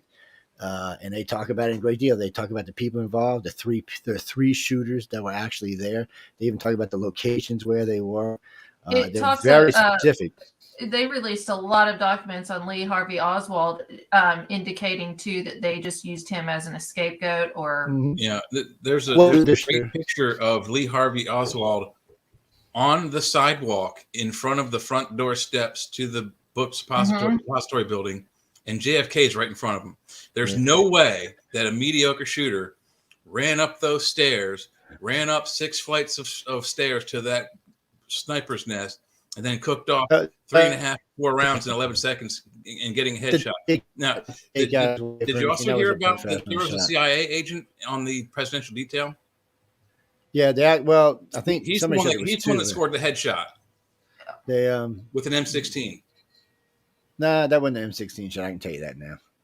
Yeah, it was. I don't know if you've seen the book, and I think it's called the One Bullet or One Gun Theory. It's a new book from a guy in Baltimore, and I can't remember the author's name, but there's a either Texas or Arkansas investigative reporter, Boninger Menninger, who's got a great documentary out. One of the documented wounds on the back of his head is a very, very small opening that's like 4.5 or 5 millimeters in diameter, which is the exact diameter of .223 ammunition. And are you talking about Mortal Error, the shot that killed JFK, about Howard Donahue? Yeah. First off, the M16 didn't even come out for another year or two after he was killed. Now, maybe somebody had of that gun on the scene in that day, and there's only one picture of it, but there is an M16 in the car directly behind Kennedy. But a normal M16, the way it would have entered, would have blown the head out completely. This was I've shot M16 several times. What was this, Jay? I'm sorry, I wanted to hear what Jay said there. Yeah. What was it, Jay? What kind of gun? The version he had was the Car 15, the civilian version, but it was the first version. It wasn't the A1 or the A2. It was the one that had Bakelite scales on it, Bakelite foregrip, Bakelite handles. So it was the one that failed in Vietnam. But there is one picture of this. He's a former CIA agent who moved over to the Secret Service. He had been on the detail for 1 week, 7 days, without any extra training on how the Secret Service does stuff. But he was put on the presidential detail immediately. He's in the car directly behind JFK. What happens is when the first shots go off, he stands up with the M16 where they get the picture of him. And then the car either lurches forward or stops. And he either falls backwards and cooks off a shot, either accidentally or on purpose, and nails Kennedy right here. And that's the only documented wound that's small, which also blows off the side of his face. There's hundreds of pieces of copper inside his brain, which is documented on the x-rays. Mm-hmm. And even more importantly, the bullets that also hit him were from the gun they say was Lee Harvey Oswald's gun. The bullet that comes out of that gun is as big as the first 2 knuckles of your pinky. It's huge. It would leave a 12 or 13 or 14 centimeter circle in the skull. And there is one of those in the back of Kennedy's neck. You got a couple of problems with that. First off, the M16 didn't get debuted until 1964. Secondly, the shatter version of the M16 didn't come out till 1971. Before that, if you shot somebody with M16, it was pure straight through. It was going to go straight through, front and back. It was going to go all the way out. They move at such a high velocity, it just goes straight through. They're almost armor piercing the way they go through. So, I'm telling you, so I've shot them many, many times. I've shot several different versions from the M15. But I actually started with the M14. The M16 was designed in 1959. It was just entered into the military service in 1964. In 1962. The M15, which he was talking about, was entered into military service. The real M16 was not entered until 1964, and it hadn't been around very long. It was a gun that we needed. It was what they call, sometimes the military has to do a quick gun because we're getting our asses kicked, or something like in when we were in North Korea, not Korea, in Vietnam. What was it? Not Vietnam, the one before Vietnam. Korea. Yeah, well, in Korea. So this gun we needed a gun. That one was, if it got stuck in the mud, you could shoot it. If it got dropped in the water, you could shoot it. We had issues because, when you're in a swamp trumping around, sometimes you might drop your gun. We needed a gun that you could clear the chamber with. That was not the M15. So they tried to come out with a high velocity gun that would do that, and it was not the M16. Unfortunately, the M16 would blow a barrel. It had a lot of issues. I know several people in Vietnam that used them. They were pieces of shit. They still are pieces of shit. That's why we don't use them anymore. We have different weapons. They're just a lot of problems. But the shells he's talking about, the rounds he's talking about, the first rounds for those rifles were steel rounds. So when they came out, they were designed just to. So because of war, most people don't realize this. There's actually a code. You're not supposed to have any kind of rounds that explode or shatter. They're supposed to go right through you. That's so that you preserve life. Believe it or not, even though you're killing somebody, they're trying to preserve the life with the bullet. Well, not only that, Joe. Not only that. The other idea is that, particularly the gun that Oswald was used in World War I. They didn't have hollow points for it, but again, like I said, it's a very big bullet. It's big as your bend of your. That's how big the bullet is. It flies out of the gun. It's huge, but it's designed to pass through you, the guy standing behind you, the guy standing behind him, and take out 3 people with 1 bullet. It's economics. There is, and they're really good because they don't, like, if they pierce an organ, they don't tear it up. It goes through. It's easier to patch up. Now, weapons we use today are different. The rounds we use today are much different. They maximize killing. They're just like what I use in my 9mm. I can use a target round or a straight round that'll go straight through you, but most of the rounds I have are triggered hollow points, which just will rip the living shit out of you. We'll stop inside your body and bounce around. Yeah. In Kennedy, we know the bullet pierced. So it only took what it collected as it was going through, whatever pieces of brain, I hate to say it that way, that was collected. That's what did the damage. But because it was such a heavy round and it was made out of probably steel or something, it just was definitely a hollow point because it exploded inside. Yeah, but I don't know if that was actually what went on there. There's a couple of people that say what killed him was a 9mm hollow point, not a couple of people, because when the doctor talked about it, when the first doctor examined him, that's what he said. It looked like a 9mm hollow point. That's what he said it looked like. He actually said it looked like it had been fired from a Colt 1920, and it looked like he actually even knew the type of gun because he recognized the barreling on it, because not all pistols have barreling on it, just some did. People barreling is when you got a rifle, they barrel the rifle so they rifle the barrel with spirals. Yeah. So it makes it goes faster and longer. So there are a few pistols that are made that way. So when he seen the shot, and he said this, he said it on television as well, he thought it was a 9mm hollow point. That's what he thought it was, which would have made sense. If somebody was shooting at long range and somebody just lifted up and shot a hollow point, that was it. They knew they got it at close range. But nobody, it's hard to say because there's so many different photos of this. Yeah, but there aren't any photos of a documented 9mm wound. They got the wounds from the Lee Harvey Oswald type gun, which is a 7.762 by 39, I believe. The Mannlicher Carcano rifle, which is an old style bolt action rifle, which holds 5 rounds in the magazine. Yeah, it kind of reminded me of an old bolt M1. Yeah, it wasn't quite as bulky, but it kind of. But the wound I'm talking about, it's a very small wound in the back of his skull, and this is documented at both in Dallas and in Bethesda, the 2 places that took photos of these wounds. And that's the wound that's it's like right there, which they say was a hollow point 223 round, and probably copper jacketed, because in the x-rays of his brain, there's millions or hundreds of tiny little shiny metal particles inside his brain, small slivers of metal. And you can't tell it is copper through the x-ray, but whatever bullet that blew off the side of his ear was a hollow point, and it exploded in his brain and took his brain. That's why I think it was a 9, because most of them were full metal jackets back then. It was rare to find a rifle bullet that wasn't. They weren't really made to be. Hollow points tumble. That's why they don't use them in rifles. And for an M16 to be shooting a hollow point, you'd have to be close. I mean, if you're more than 50 yards, that bitch is just going to start doing this. So it's not going to even make a pierce. It's just. And a lot of hollow points, when they hit the back, especially if they're triggered hollow points, as soon as they hit, they explode. So they don't even get to pierce the home.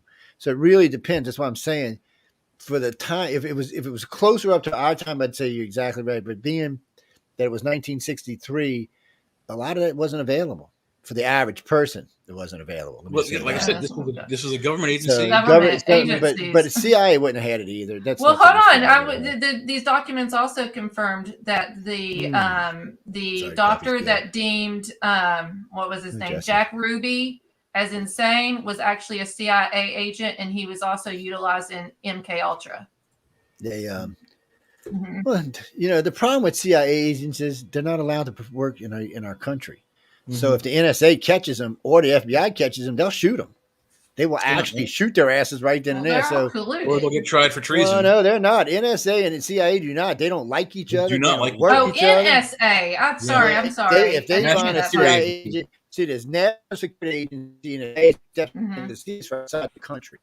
That's why they're not charged in Area 51. That's what the NSA is. They're not allowed. They have to go through the NSA to do anything out there. because national security agent runs everything inside the country. CIA runs everything outside the country. Mm-hmm. So a CIA agent, if they even thought a CIA agent had killed Kennedy, they would have wiped out the whole. That's what I'm saying. He was no longer CIA. He had moved over to the Secret Service. Yeah, so Secret Service, and the Secret Service is kind of weird the way they do things. They're Secret Service is all the way around weird. I mean, because they're just in charge of presidential security, and they have to keep into all the alphabet agencies. Guys, we're talking about alphabet. We're talking about like NSA, Secret Service, which is SS. All alphabet, they all have a letter in front of them. So that's when you hear about alphabet agents. That's what we're talking about, one of those agencies. But the NSA is very screwy about the CIA. Anything the country, they do not like it.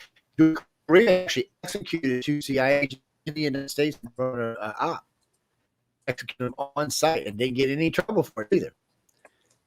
It's very strange the way things work in our country. And for some reason, those agencies always have been apart. They just don't like each other, which is good for us. FBI, on the other hand, is supposed to work in between them and take care of the little fish, like the kidnappers and, the potential terrorists and stuff like that. But if it's a big terrorist from out of the country, CIA is going to take them out, just like they did, almost did at Guantanamo. They kind of screwed up there. What can you say? Carlos, it could have been, I agree. It could have been any one of the agencies. I just don't think it was Oswald. I don't think it. I think it was a little bit of everybody. But there's so many. What's his name? What was the district attorney? There's so many letters between him and the FBI and one of the NSA agents that they know the mafia was involved. They have no doubt. That's why they put him in charge of an investigation. There was just too much evidence. But the problem was, Garrett, even as brilliant as Garrett was, the agencies so this is what went on. Somehow the mafia did this, and the agencies protected them. So by the mafia doing it, the agencies were protected, and in turn, the agencies protected them because Garrett could never get anywhere. He couldn't get close to any of them, not any of the agencies. And he had evidence out of Yang. He wanted to bring a trial up, and they told him no. That was I forgot which court was it. Oh no, the DOJ told him no for the United States. They said no. He said, "Wait, I got all this evidence. Let's at least have a trial. Let's see, if we should have a trial." They said no. That's what happens when you got that much power and that many. But what is it that Kennedy did that pissed all these agencies off at him? Well, because he said he was going to splinter the CIA. It's Operation Northwoods. He discovered what was happening. It was the FBI, the CIA, and the U.S. government came together to hurt the American people, our own people, and blame it on Cuba. Poor Cuba. So he says that, and like 2 weeks later, he's dead. Pure Cuba, and then everybody's family. It's funny because poor Kennedys either don't get anywhere or end up dead. I mean, look at Bob. I mean, Junior, just disappears on an airplane in the middle of the day. Yeah. And I know what's funny about that. Just a week earlier than that, he had said he had thought. He didn't say he was going to do it. He was thinking about running. Well, you know who he's running against, right? I don't remember. Hillary Clinton. Oh, well, that would make sense. Hillary did it. If he's gone, I don't know. There are so many shadow deaths associated to Hillary Clinton. I don't even know what to think about him anymore. I mean, I forgot. Well, you know who Hillary's dad is? He took over the mafia in Chicago after Al Capone died. Oh, Hillary! I know she worked for Nixon for a while, and until Richard she Nixon, turned Bush, on CIA, FBI. They're all in it. She turned on him. Now you'd be surprised how much our agencies hate each other. You'd really be surprised. I know when I was getting my background checks, they get nasty just swapping phone calls. Probably, for some reason, they just maybe that's why. Maybe after that they had a big split, but they don't like each other. They really and truly don't like each other. I got friends that work in two of them, and they're nasty. You would think it would be like a friendly camaraderie, like the Marines and the Navy. They're always fighting with each other, but they're friends. They're gonna, if somebody screws with the country, they're gonna all go kill somebody. But these agencies aren't like that. They're like, and they're very funny about jurisdiction. They don't want anybody crossing jurisdiction. They get really pissed. Matter of fact, they're not the only ones. The DHH and the Rangers are the same way. They do not. If you cross in their territory, they'll take your ass to jail. I think it's all smoke and mirrors in many ways, because we see a lot of Democrats and Republicans fighting together, but we all know that they go eat together. eventually. They do. I think they're all colluded, and they demonstrate one way to the public, and behind the scenes there's something totally different. They go out and hand it together, and they go shitting days. They sometimes even go on vacations together. Mm-hmm. But then you look which ones that are and which ones that aren't. It's some of them kids me. It's always going to be older ones. The younger ones are there to make a difference, even though they're probably not going to get to. Even, some of them might, but for the most part, most of them aren't going to be able to make a difference. The older ones are the ones with the money and the control and the power, and that's why we need. What do we need? People. We need to kick them out every 8 or 10 years, 12 years, whatever. I say, they can. Depends on term limits, though, how long, but I almost say 3 terms. I say, here's what I think should happen is we do like 3 terms. That might give somebody enough time to be with 2 different presidents. Then they have to leave office, go back, connect to sit out, go back, connect to the people that they are. They can rerun again the next time and run again. But see, that you shouldn't even let them do that, because first off, 3 terms for a senator is 18 years. So we don't want to. That's what I'm saying. It depends on how many years. What you do is you give them each 12 years. Okay, that's 6 terms for one, 2 terms for the other. But okay, you can't run again. But if you want to run, if you're a senator, you can go run for the House now. If you're in the House, you can run for a senator now. Mm-hmm. But you can't go back to the House or the Senate, because what happens is we see people like McConnell and Schiff build up, and they build up way, way too much power. Sure. And there's nothing you can do about them. They're too powerful. They have too many friends. Inside trading too. And I think any inside trading, which should be illegal. I think any of them should be automatically audited if they make over 100,000. Well, what's their salary now? 76. No, I think it's 400,000 a year now. Or is that the president? That might be the president's salary. I get confused. President. I think it's 76. I don't know. I might have raised up to. Hold on.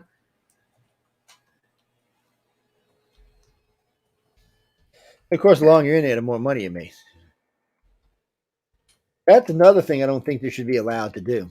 I don't think the average salary for state representative is $73,294. Oh no, that's local state. A regular senator's starting salary is $193,000, which means a House representative is probably about $160,000. But every year they get a 7 to 11% increase. So if you've been in like Nancy Pelosi, you're making more than the president is. She's been in 30 years, getting 11% every year. Well, how much is her insider trading she getting? Oh God, it's funny. What was it? One of my favorite ladies in town all time. What was it? Martha Stewart went to jail for insider trading for minor. But here's Hillary Clinton, all these guys inside in the Congress, and it's legal. I don't understand how insider trading amongst the Congress can be legal. I mean, and they made it legal. They're the ones that made it legal. We should make it illegal. As a country, we should say, no, you're not allowed to do insider trading. Look, that's not fair to everybody else. And what happens is now, a little bit hard, they just tell us, that's what just tell them all the husband, hey, you know what? Buy this, buy that. Sell your Bitcoin, buy your Bitcoin. Get away from what's his name. I mean, it's just sad. So here's my I see the process now of how they get paid. So I think if they make an additional $100,000 a year, they should automatically be audited. I agree, because they're making big money. They're there's money they're keeping. Who was that, Jimmy? No, he'll be back. His computer crashed. Yeah, he just texted me. Yeah, he'll be back as soon as he gets it back up and running. No, I agree. So my deal with this was always the same way. So you give them a base salary, you give them term limitations. You say the only way you get a yearly raise is if the people in your districts get a yearly raise. So let's say you live in Chicago and it's a 3% increase. Okay, then yes, you get a 3% increase this year on your salary. If not, no, you can't. If you're not putting your people on, right now, the United States would fire most people, and we got to vote on their raises. Shit, most never raise.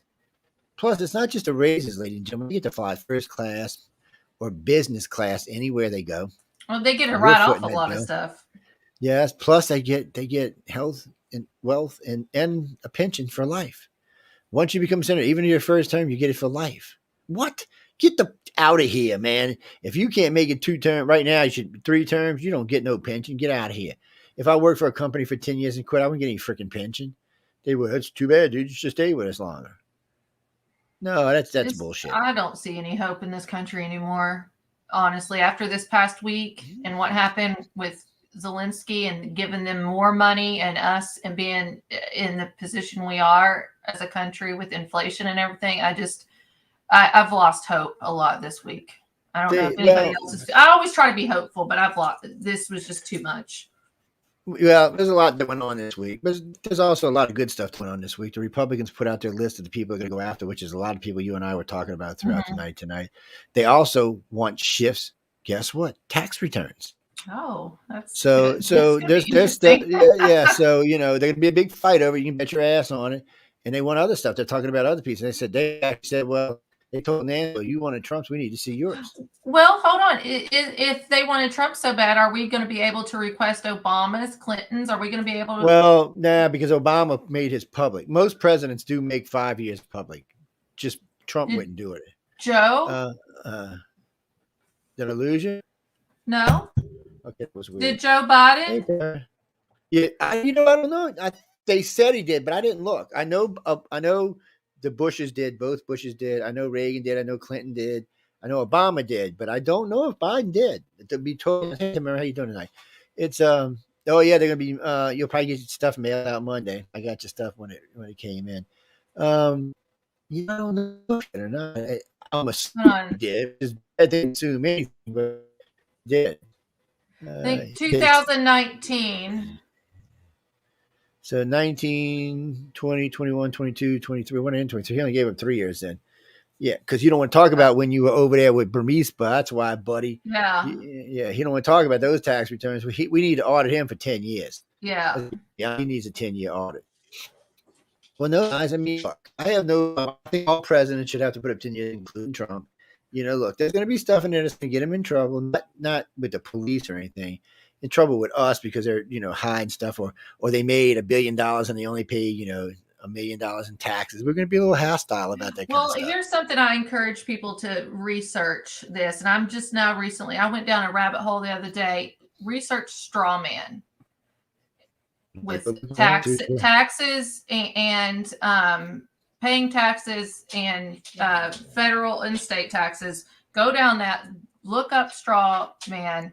It's mind-blowing. Wait, Christopher, what about COVID? No, we were talking about COVID in the beginning of the show. Yeah, go listen. We talked about a lot. We talked about Obama did, how Fauci sent it across. We talked about all that. No, you know what? I didn't talk about that. Well, because it's hard to verify. So supposedly, and I'm going to say supposedly, the CDC put out something 2 weeks ago. I did see the charter list. And it did say that there are more deaths now with the people who have the vaccine than without. So, I saw that article. Yeah, so I'm still waiting to have it verified. I called a friend of mine at the CDC. Actually, I called 2 friends of mine at the CDC and asked them if they could please verify it. I'm not going to use their names on here, but they're working diligently to try. So I get friends all over the place. People, I've been doing this for a long time. I make connections all over the place. And I'm an old FOB, so I make friends all over. Technically, I'm not a baby boomer. I missed it by about 2 years. Yeah, maybe 3. I'm a millennial, and millennials are as effed up as any other generation out there. Yes, they are. And then it's the CDC website. I'm just looking on their website. Yeah, they should have no, I'm an X-gen. I said millennial, didn't I? I'm an X-gen. My son's a millennial, so I was getting confused there. And no, my son's a millennial. Yes, he's old too. He's like 36 or something. Yeah, I know. Shh. How somebody's good looking at me got a 36-year-old son is beyond me. I have no idea. What can I say, people? What can I say? What can I say? I just know what to say about that. He's popped on camera from time. He's a good looking young man. I should say pops on camera from time. He's learned how to take over the other business, my daytime business. Yeah, he's old enough now. He's starting to learn the ropes. He's really learning about payrolls and how to deal with customers and stuff like that. Yeah. And he's bright. What can I say? I have other interests I want to get into. Yes, I do. Oh, yes, I do. And Denise, thank you very much. I like my beard when it's this color, but the TV people don't. Oh no, it doesn't matter. It doesn't matter. I have been on, I don't know, 3 dozen television programs and stuff. And just recently I did a thing for Netflix. It's got to be dyed when I do it for them. Oh no, they get pissed off. Well, they always say you can't see my face. You can't see my face on cam when it's white. And right now it's kind of salty, but it'll get white in a couple of days. Man, I earned them whiskers. What the hell can I tell you? I earned these freaking whiskers. Yes. I don't know. It pisses me off. No, yeah, no, I like that color myself. Well, my hair's still brown. Yeah. Let's see. Look. I had it down earlier. It's back to it's brown. One day it'll be gray. No, my beard's gray. I ain't gonna even say why. Nah. We're just not going there tonight. We'll have to save that for a much higher rated television program than this one. By the way, I seen Tamara pop by. She was a winner of some of the books last night. She won 3 volumes of Writers of the Future. And we gave away 2 lightsabers last night, which we'll probably give away 2 at the end of the show tonight. Yeah, we've been giving away a lot of lightsabers, people. Oh, yeah. A lot of lightsabers. Yes. No, I'm not going to tell you what the question is right now because y'all go look. So the CDC didn't come out and say that thousands died suddenly as a result of COVID vaccines, but what the CDC did was release the data issued over the last year, and it shows that COVID-19 vaccine has increased increased with persons' risk of death, and then they give the graph of the mortality rate page, which is OECD.stat. And isn't it like 40 and under or 35 and under? It was weird because it wasn't the old people when I read it. It was the young kids. It was a lot of children. It wasn't the boomers. Yeah, it was it was surprising. Yeah. Well, no, people. I'm going to tell you about COVID. I got 2 vaccines. I've got it 3 times. The first time I didn't know I had it, and it was miserable. The other 2 times weren't even bad, but I mean it's like less than a cold. But I got the Masters and Johnson shot. You know, I'll tell you what. Well, I got a bachelor's in science. So when I heard about this RNA research, I researched on it. I'm like, whoa, wait a minute. So I researched Masters Johnson. They did a traditional vaccine, like a flu vaccine. They did traditional.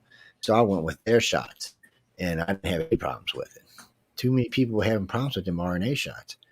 No, I'm not hating. I mean, and it saved a lot of lives, but did it kill a lot of lives? I mean, I don't know. So I'm not involved with it because I'm not a vaccine expert. No, Jay's getting ready to join us in a second. I just seen him pop back in. Okay, good, because I got to hop off for a second. I just sent you a message. I'll be right back. Yeah, good. Well, go ahead. I got it. I got it covered. Go ahead. Yeah, okay. I got it covered. Yeah, because there's something else I want to talk to you. Let me grab this over here. This other story over here. Hold on, guys and girls. Oh, you mean Katie Lake? No, she's claiming that there was a bunch of people disenfranchised. And she got a pretty good case. We'll see where it goes. We'll see where it goes. That's all you can do is see where it goes. Yeah, well, that's what lawsuits are for.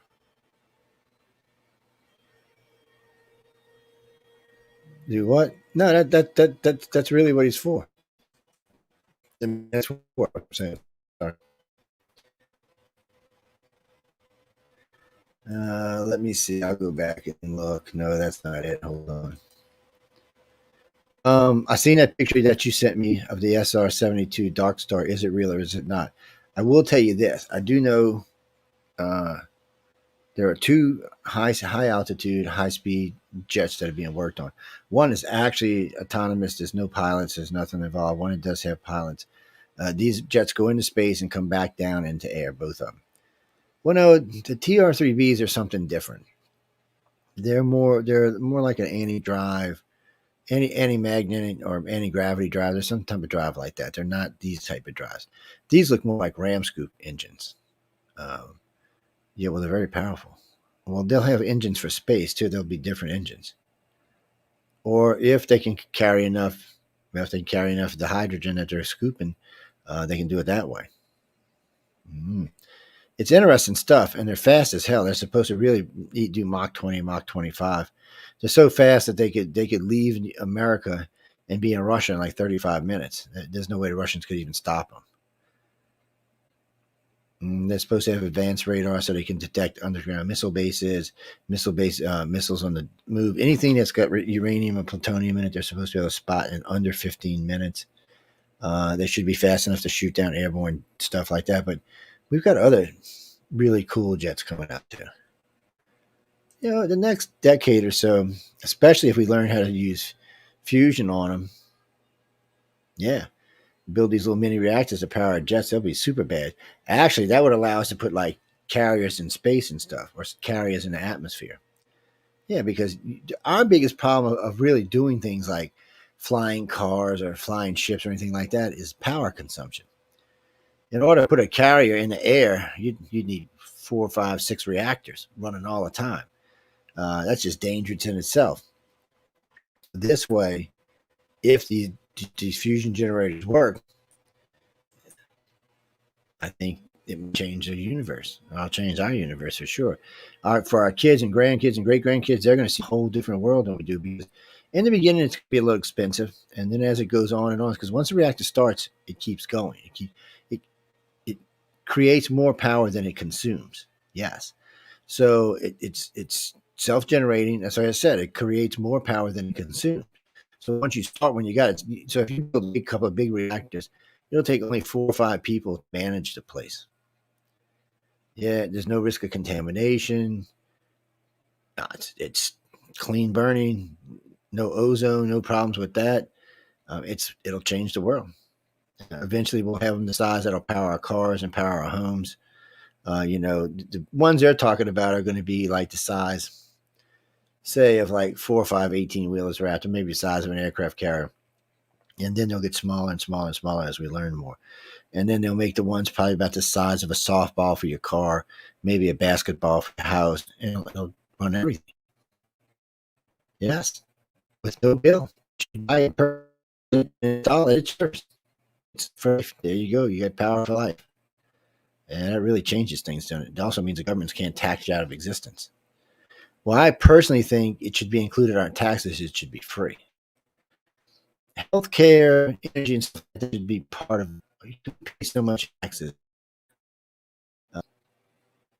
It may be. I mean, we don't know until it comes. But it was such a major breakthrough. Well, we had heard about some experiments done. I want to say somewhere around the early 20s. A couple of companies had talked about it, but there was one group of gentlemen that had actually successfully generated it twice. And they were saying one about the size of an 18-wheeler could power New York with no problem at all. So you just park this thing or create this thing and put it in a building, and boom, it's powering all of New York. Instead of have to have this massive nuclear station, this fission station, you have this fusion station. I find it most interesting. I really think that it'll change the world in ways that we do not even understand. Well, no, it will. It will definitely change it. It'll change it in a way we do not understand. Oh, poor Jay's getting knocked out. Plus, the weather's bad up there to boot. Sorry about that. I let my dog out. Listen to this. It's so cold out there. He came back in and he was hobbling, and I had to clean his feet off. And it literally looks like it's a little frostbitten place. Like it looks funny. Yeah, be careful because you got to be, even with pets right now. You got to be careful with them because getting them out there. See, mine, I haven't lived outside, but I noticed even running around my house when I grab their paws, they're freezing cold. And the house is heated, but we're raised. Mm-hmm. So that cold air blows underneath the house. And believe it or not, there's actually 12 inches of wood, insulation, and more wood from the new floors, and it's still that cold. Well, it's crazy. I looked at my phone now. It's negative 24 now in Kentucky. With the wind chill, and it's still blowing wind. It's a little bit eased up. Oh, here's one for y'all on short fuse. President Joe Biden lashed out at team over lack of solutions to resolving border migration crisis. Biden, did you forget you put Kamala in charge of that? Did you forget about it? Yeah, you forgot. That's what happened. Well, they're suing Arizona for the open border where they put the storage units, or what are those called? Those boxes, those storage boxes. Oh yeah. I just said it going right out of my damn head. I know they're for containers, but anyway, that's what they're. Yeah, and so the Biden administration is suing Arizona for them doing that. They're going to lose that because it'll end up in the Supreme Court, and the Supreme Court's going to go, "Excuse me, you're letting them run across the border, Biden. Fix it." I don't know why this is such a hard thing to understand. I know why the liberals want it because they figure it's more votes. Because currently they say there's 11 million illegals in the country. Well, if those 11 million are voting, then that's the difference between Trump and Biden easily in a lot of elections in our country, especially out west. Illegal, or dead people. Or dead people. Chicago, for some reason, has the most dead people. They did vote every election. I don't know how they do it. Anywhere from 6 to 40,000 dead people vote every election in Chicago. It's amazing, and they eventually get counted out and thrown out, but not always. I mean, it depends on the election amount. They rise up and they vote. Maybe they listen to some Michael Jackson music and they get up and start dancing. Hey, we got to go vote today, and go down and vote. And then when they're through voting, they go back in the grave. I don't know, people, but it's crazy, and it's the worst state in the union for it. But there's something worse out in New York. So a lot of New Yorkers will vote 2 times or 3 times in 3 different districts, and then they'll drive over to New Jersey and vote, and then drive over to Pennsylvania and vote. Well, just a real quick thing here. This is interesting too, that this is going to January 6th of 2023. It's finally on the Supreme Court docket. The Supreme Court will have a meeting to consider hearing a case that could overturn the 2020 U.S. presidential election. This has not been on mainstream. And then if you go to the Supreme Court website, you can find it. It's on their docket. And the meeting is on January 6th, 2023. The case is Brunson versus, hold on, I know this. Brunson versus Adams. Here it is. Let's see if it's right, Jay out. I'm back. Oh, you made it back. Yeah, I guess I must have been right. And the NSA heard me talk about that guy who shot Kennedy, and they sent a bullet and turned my computer off. NSA, man, look, they listening to you. Probably, you know, Green Lanterns are always listening, man. What is this? Turnpike tragedy. Several dead after more than 40 vehicles collide. Horrific winter storm. Where the hell is this at? Well, y'all send it to me. Y'all send me the damn where the place is. Come on now. If you're gonna send me articles, you got to at least tell me where it's from. We need details. Yes, I mean, come on. Ohio Turnpike, man. I hope it was no Saints players in there, man. Come on now, Ohio. Y'all getting crazy out there. It's always Ohio. You know, Ohio roads are terrible. Florida, man. That's one of my favorite radio stations. Always has bits about the Florida man or the Florida woman. Oh yeah, Florida man. They seem to be getting a lot of trouble down there in Florida, man. It's Dade County. It's Miami. It's and somehow or another, what's his name, pulled that county. Nobody can even come close to pulling that county in 30 years. He did it like it was nothing. I mean, he did it like it was nothing. DeSantis is. I don't know why I have family down there. There's a lot of conservative people that have moved to Florida but live down in Miami and Coral Gables area and stuff. Everybody I came across with down there, no, I wasn't at South Beach or anything, but those other areas, Key Biscayne and stuff, they everybody I met was DeSantis, Trump. Mark, look, this is what I'm going to tell you about MSNBC, okay? MSNBC. So the whole entire time, remember, they said Trump was guilty of the Russian collusion every week. Oh, we got him. He's going to jail now every week. And then they'd have Schlussler or somebody else close to it. We got the details. He's going to jail. Went on for 3 years. Now, of course, we know all of that was bullshit. So I wouldn't really take anything MSNBC saying right now about January 6th. I'm thinking they're going to have a hard time getting Trump on January 6th. I'm just saying, guys. It just doesn't look. You have to remember that if the DOJ picks this up, this was partisan. This wasn't bipartisan. This was only Democrats. And don't try to tell me Liz Cheney, because Liz Cheney lost her seat. So this was only Democrats that did this. Yeah, this cost Liz Cheney her seat. I listened to a lot of it, and most of it was just rhetoric and bullshit. Remember the very first thing they said, oh, they beat that guy to death with a fire extinguisher. And what happened to him? Actually, he had nobody beat death. None of that. Oh, you heard in CNN was real bullshit. Just was rhetoric. And it was just rhetoric. Man, I'm tongue tied tonight. No, it just was bullshit, people. That's what it was. Well, and Don't get see mad. that it revealed.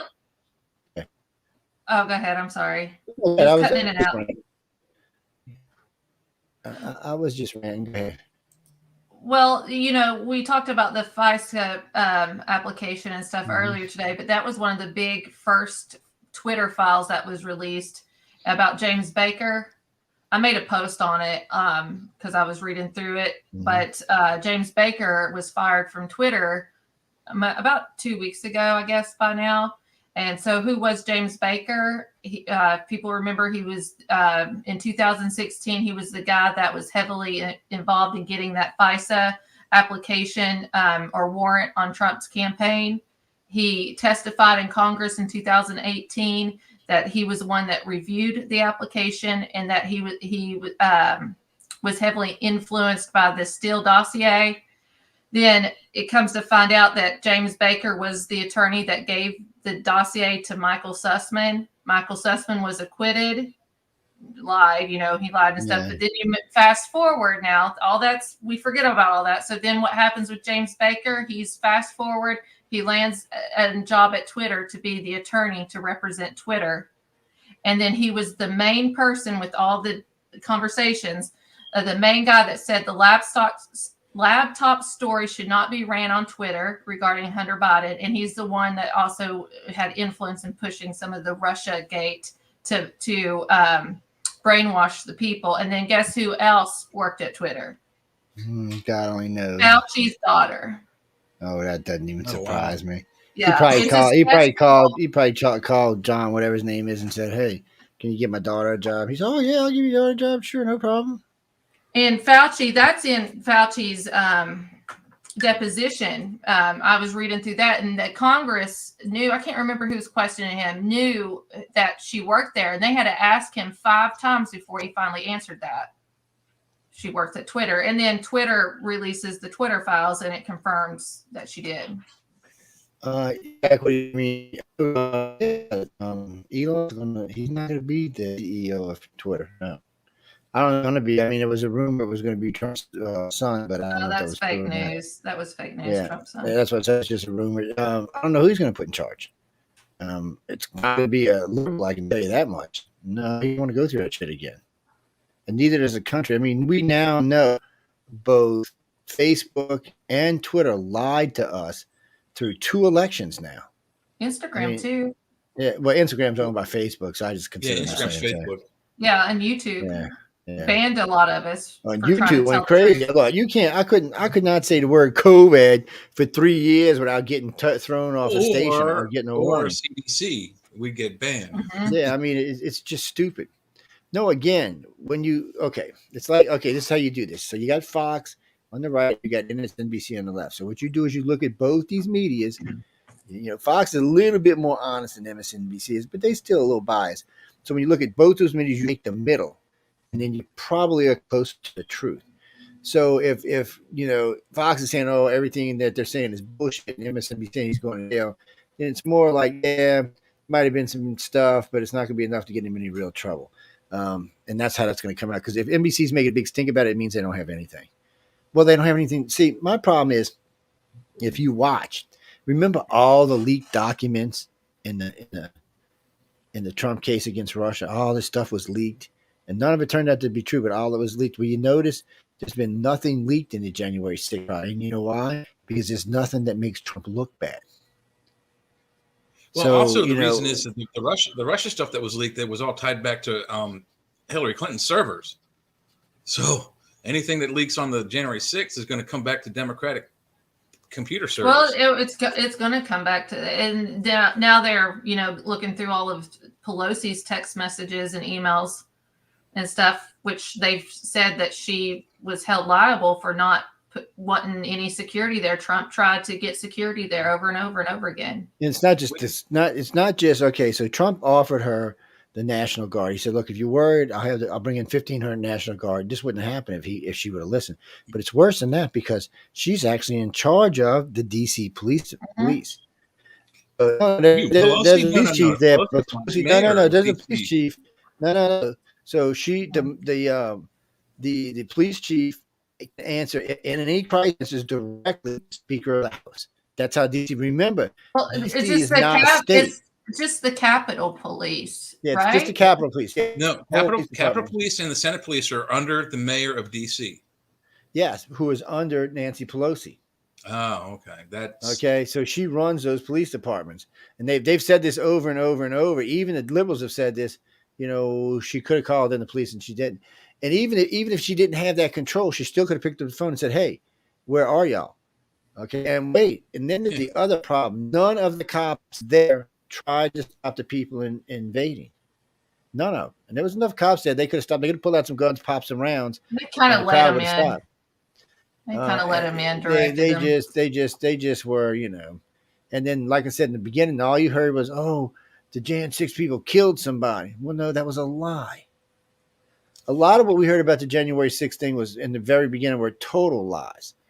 It was just, and then we kept hearing Trump was on Twitter saying this, and that's why we jacked him off. And Trump was on Facebook, and now we found out that was lies. He said none of that.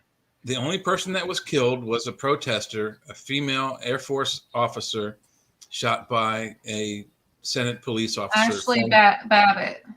Ashley Babbitt, shot by a police officer, a Congress building policeman, shot her one shot and killed her.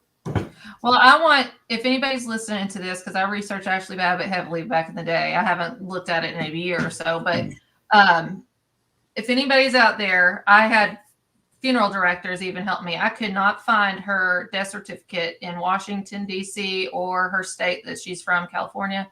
We could not find it. We could not find her obituary.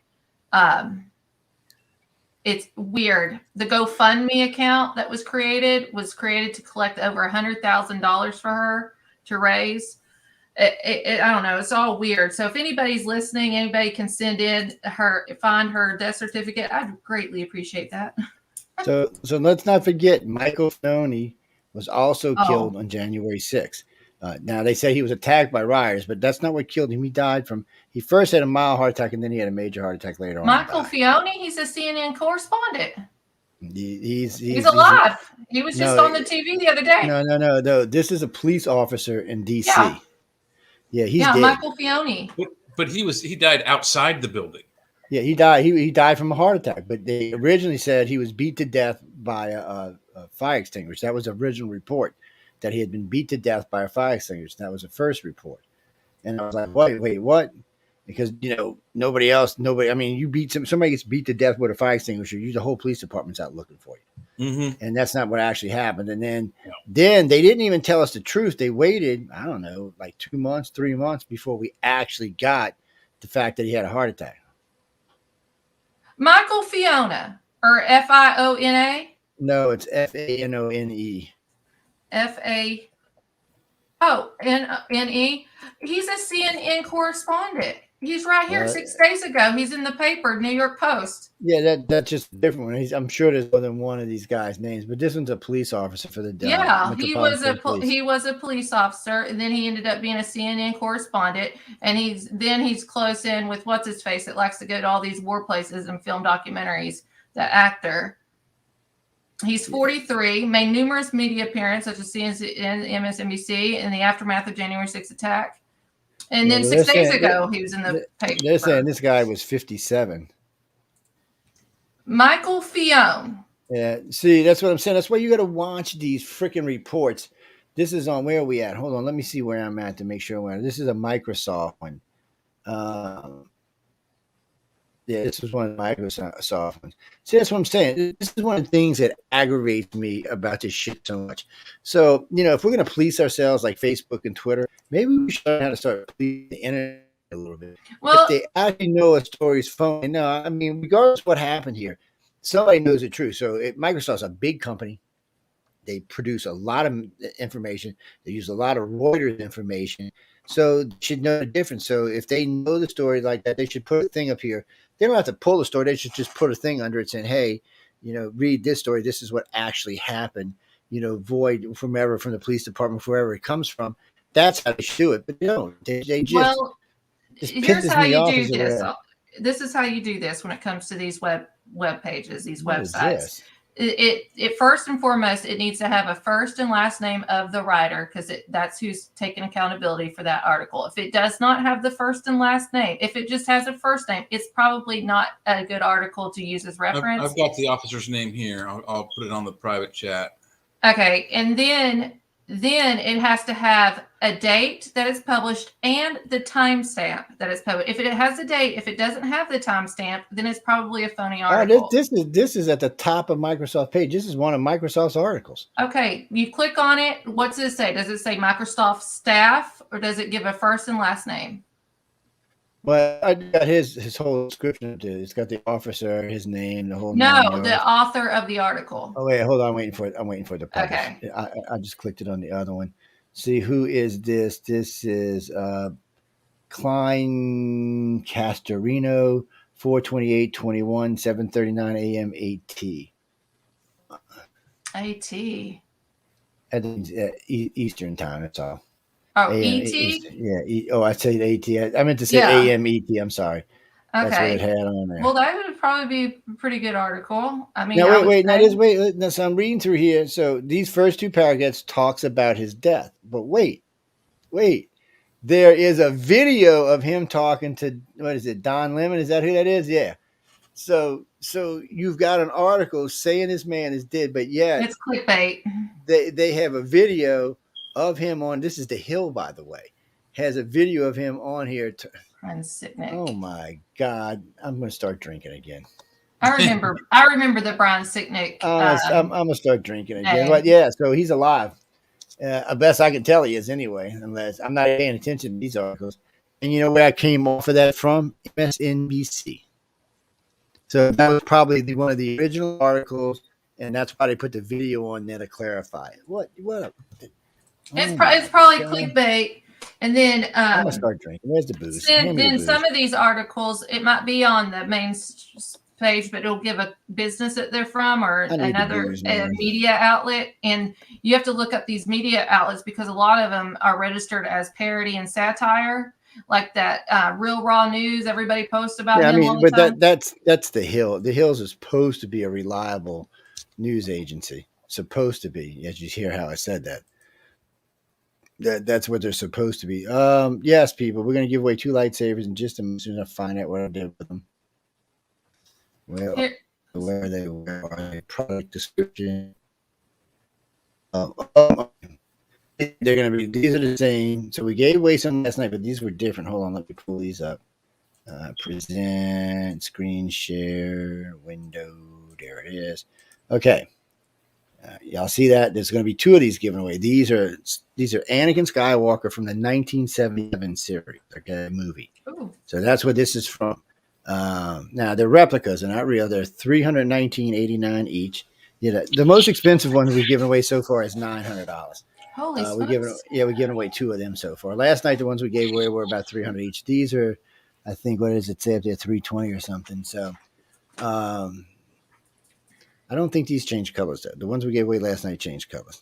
They have all the sound effects and all that lovely stuff, so you can torture your dog, your wife. Luke should be blue. Yeah, so that's Luke Skywalker right there. So get crazy in your house. Let's see if we can.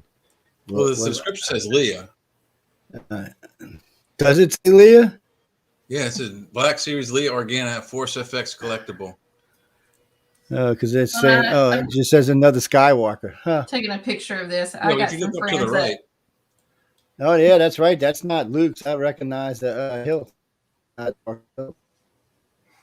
got that big thing on the side of it. Oh, Luke's original hilt looks like this. Yeah, that's not his hilt. So, wait, what is this? Let me go back and read this down here.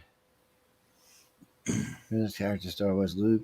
Welcome became Jedi and Han Solo would learn more, blah, blah, blah, blah. But she didn't have a damn lightsaber. She didn't have one in the first 3 movies. No. So this has got to be Luke's. 2-piece hilt blade, display stand, metal hilt glass blade, plastic display stand. I guess you can get the 36-inch long blade, which means with the hilt, it's about 40-something inches long. I I don't think this is one we're supposed to be giving away. Yeah, no, that's Force FX. That's what brand the ones I have. But those are the Disney / Star Hold Wars. on, I've been having a lot of links open lately. Let me go back and look, people. I want to give one of these away. Is this what I think this one is? This is the one from the series. Yeah, that's the black saber. So who has it right now? Mandalorian guy has it right now, right? Is that who's in control? Mandalorian has the dark saber, yeah. Yeah, I just wanted to make sure because he was trying to give it away. No, this is not one we've given away. No, it's not on our list yet. I will ask the gentleman if he wants to give it away. Hold on, let me remove myself out of this. Where the hell? I had this link up last night. What the hell did I do with it? That's the sad part. Yeah, because we were giving them away last night. Oh, no, you mean Anakin's? Yes, we've given away Anakin. Okay, we've given away a couple of Anakins. We've actually given away Darth Vader's, and then we've given Anakin's when he was with Obi-Wan, yes. And then we've got one series. And then we've got it's not Doris, it's Han Solo's son, the one with the double blade. We've actually given one of those away.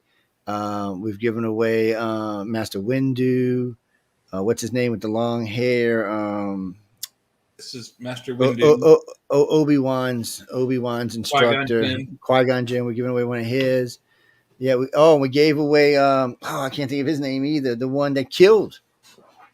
What's his face? The one he just said. I don't remember. He's going to hell and back. It's Qui-Gon Jinn, the guy who killed Qui-Gon Jinn. We gave away his lightsaber too. Qui-Gon Jinn is Darth Maul. Yeah, Darth Maul. We gave away his as well too. So, no, we've given away some really cool ones. This one is the one from the '77 movie. It's Luke Skywalker's, but it also before it was Luke Skywalker's was guess who? Anakin before he became Darth Vader. It was Anakin, yes. Yeah. Anakin built it, and it was the love of his life, Anakin Skywalker. Yep, and then he got in a fight with Obi-Wan. Obi-Wan chopped off his legs, his other arm, and took his saber from him. So it's mine now, buddy. Bionic man. He should have just killed his ass right then and there. Would have been better off everybody. That was not the fate. Yes, but he should have. It would have been the right thing to do. But then we wouldn't have had the first 3 movies. It would have ended right there. They could have used some other damn movie. They could have made some other damn movie. It's been so long, I haven't watched them. It's been forever. It has been for a while since I've seen any of them. Okay, whose is that? I don't know who the hell that is. Wait here. Let me put it up here. That is what's his name? Well, it says Asajj Ventress, but also what's his name? Count Dooku had one that was crooked like that, like a cane handle. Yeah, I was wondering who that was. Okay, let me get out of here. That one's Asajj Ventress. It's one of the either a bounty hunter or I'm gonna have to go into my damn history from last night and find the damn thing. So how are we giving this away tonight? We're going to give this away, and the question we're asking, we're giving 2 of these away, by the way, along with this. So y'all get 36, 37, 38 from Writers of the Future, and you'll get 2 of these. And I have right to So one person's getting 2 sabers, or 2 people getting 1 saber? It's 2 people. It's just going to be the person who number 20 that writes in with the right answer, and number 40 that writes into the right answer. Okay. It's a simple answer. All you have to do is tell me what was Emily's first appearance on the show. That's easy. I know. It's easy, people. Go, Jay. Go ahead. Get your fake. I can't win it. They're just not going to get it. Yeah, it can't be anybody who knows us or part of the network or any of that stuff, unfortunately. Yes, I've had a couple of my friends threaten me and you can give it to me. I'm like, where's no, mine? I can't. I said it's for our loyal listeners. It's not for our Jay, get a fake name, get a P.O. box number. You'll never know. Fake name, fake email. So y'all look and see, and I can't tell you when she came on. That's cheating. That's like last night we did one with L. Ron Hubbard, and it tells you how goofy the audience is because Michelle put it in the ticker, the little ticket across his bottom. She actually put the answer in the ticker. It was L. Ron Hubbard. I was asking, I said, all you got to do is look at the ticker because we gave away 3 last night, actually, because we gave away one to somebody in the chat room. That's because we're just trying to get people in the damn chat room. Everybody's going over to different outlets. searching my name. I know they're like, where the hell? I haven't seen no winners yet. Well, I haven't even showed y'all what you're getting yet. If I can find a damn thing, it would actually. They don't know my last name, so it might be hard if they go in and look up Ooh, Emily. and you know what? There's more than one Goodman's. Emily. Yes, there's more than one Emily network. Ooh, but if you look up the title of the show, you'll see her last name.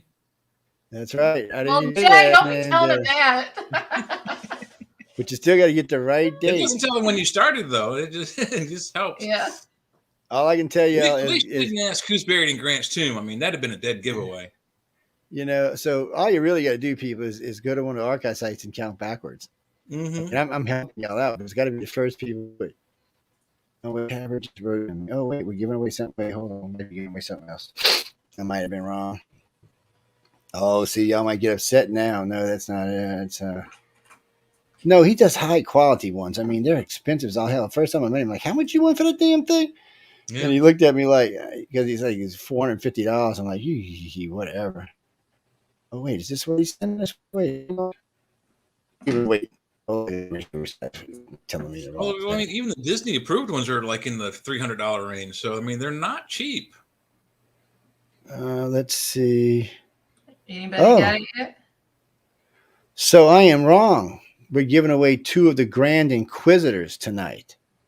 Ah, okay. That's so from the so that means that I should have made that a question. Where's that from? That would have been.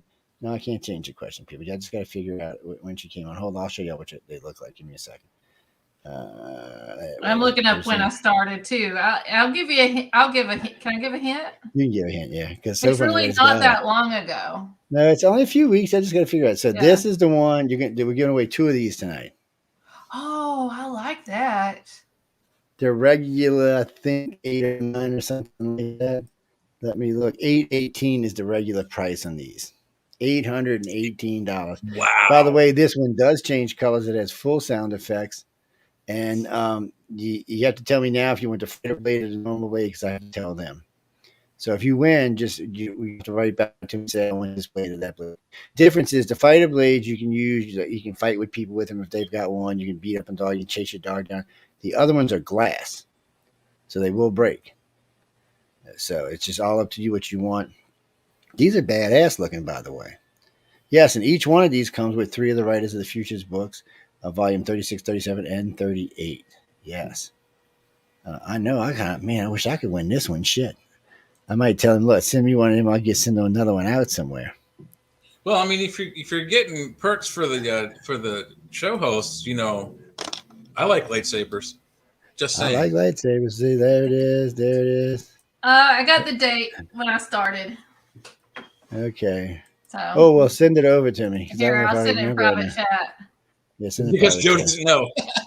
Oh, well, I was going to go look myself. I was going to give him a chance to go see. Well, I know how many weeks back it was, so I didn't know what date it was, though.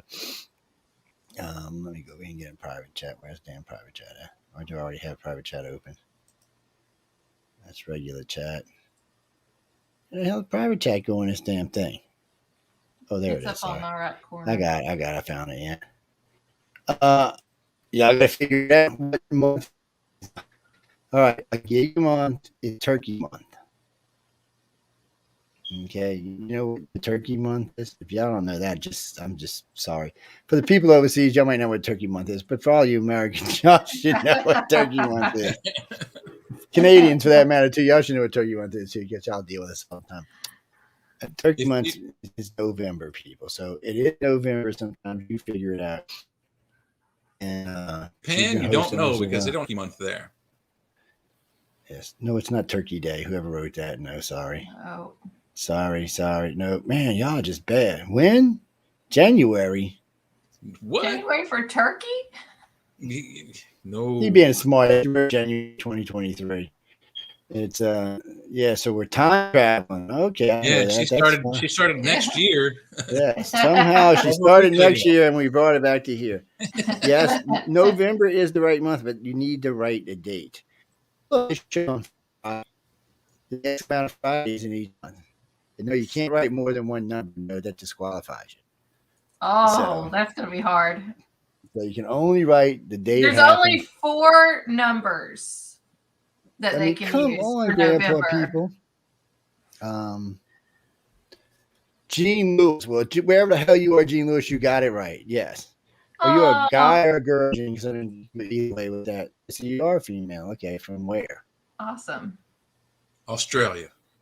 New Scots, Wales. Where the hell is that? Where?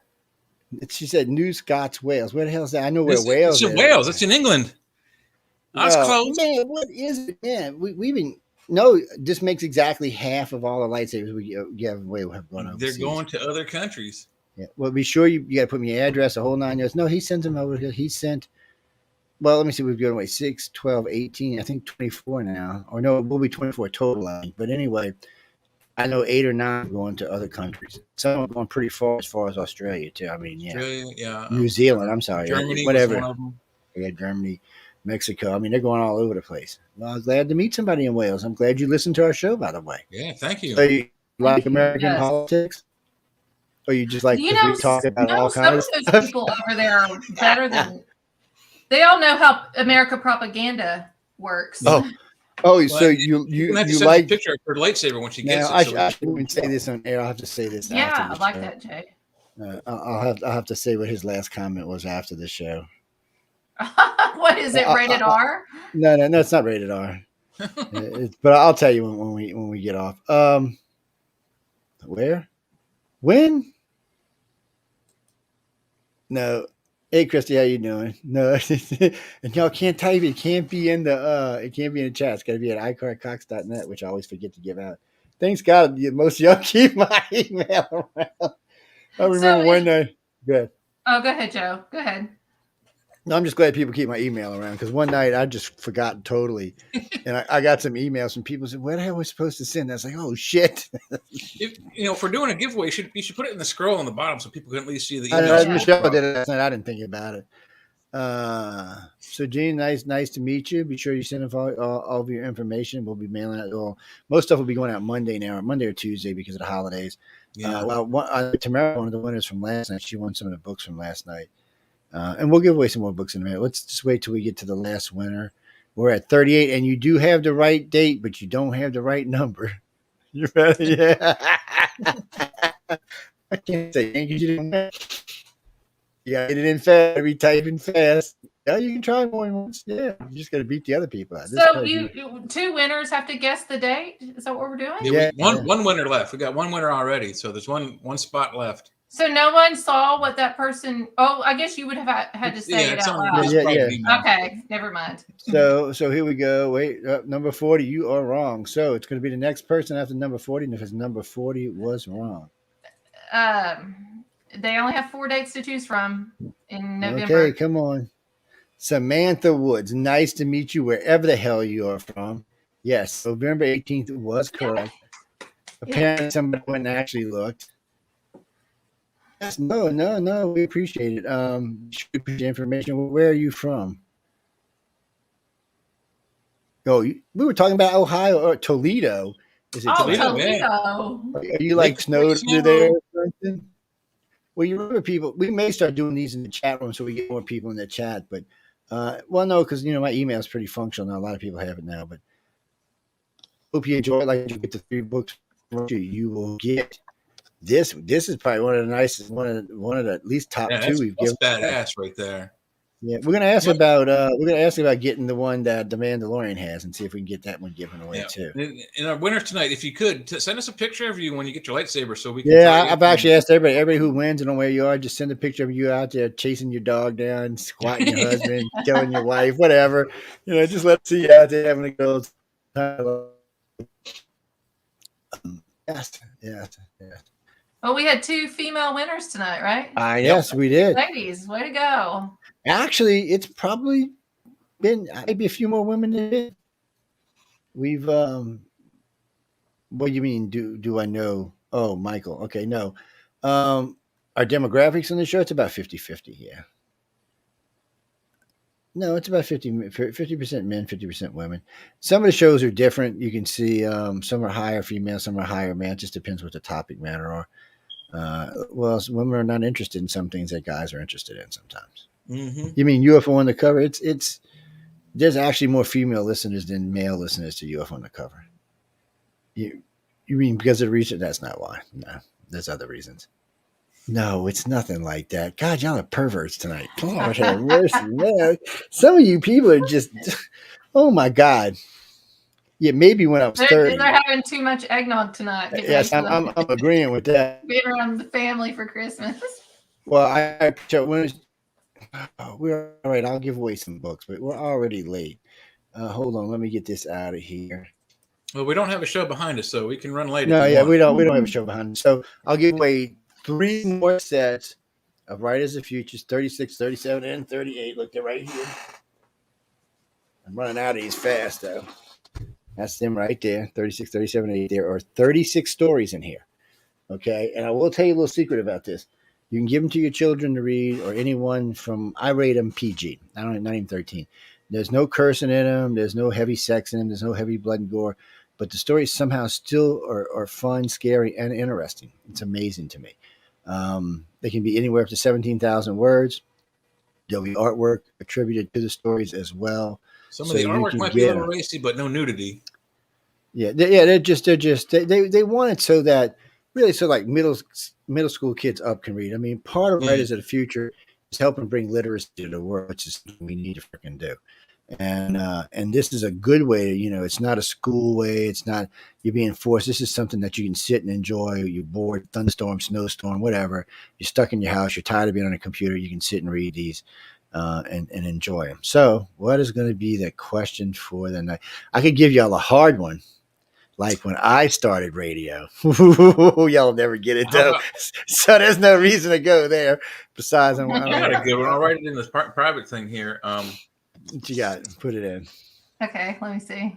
Let me get the private in here. What you go with? I don't see that yet. I'm typing it in now. Oh, okay. Now, Jay's got to have a question for y'all. Oh, that would be a good one. You mean the first story in the last book?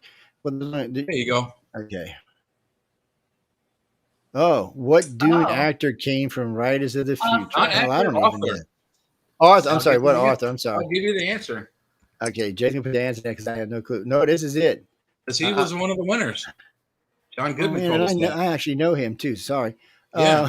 I've actually talked to him a few times. So, what Dune author came from Writers of the Future? Now, actually, there's a lot of people out there that have been involved in other movies and other stories, and the guy who put Dune together actually used to be a judge for Writers of the Future. Yeah, Oh. Frank Herbert, the original author. yeah. The original author used to be a judge, and actually somebody in his family is now, and the new Dune guy is a judge for him. So, oh, there's some great people over there. But anyway, what Dune author came from Writers of the Future? You got a little while. We'll give y'all 10 or 15 minutes. I'll tell you what. We'll do the first 3 people who get it right. Yeah. So let me reopen my email. Everybody's Hold on. Googling right now. Give them time. I know they're googling the hell out of it. We don't. The first 3 that get it right. The first 3 got it wrong. So that's some pretty good answers, but that's not the right answers.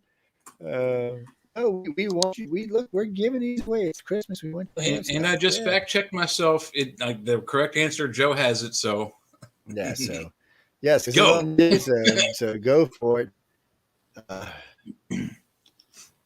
Dean from St. Louis, you the first one got it right. You must have been googling faster than everybody else.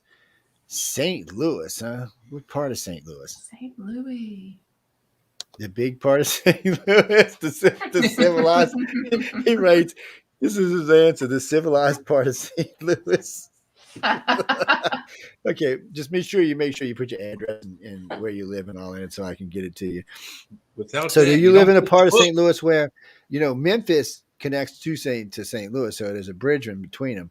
And no, none of our boats can go underneath there. It's low. And that's as far as Louisiana and stuff because the boat, they got a paddle wheeler. They actually got 2, but they're not quite like you see down with the ones we get. No, I can't say that. And it's allowed because the other 2 people haven't done it yet. But be sure you leave your name. Be sure you leave everything in my email, and it'll get mailed out either Monday or Tuesday. It usually takes about 3 days to get somewhere in the USA. St. Louis will probably be faster than that. Yeah, it goes pretty. Usually, when I send them over Gene and they do a 3-day mail. That's usually where it goes out at. Yes, well, I'm just glad to see a guy win something tonight. I was getting a little estrogen worried there for a few minutes. Yeah. It was getting a little deep up in here.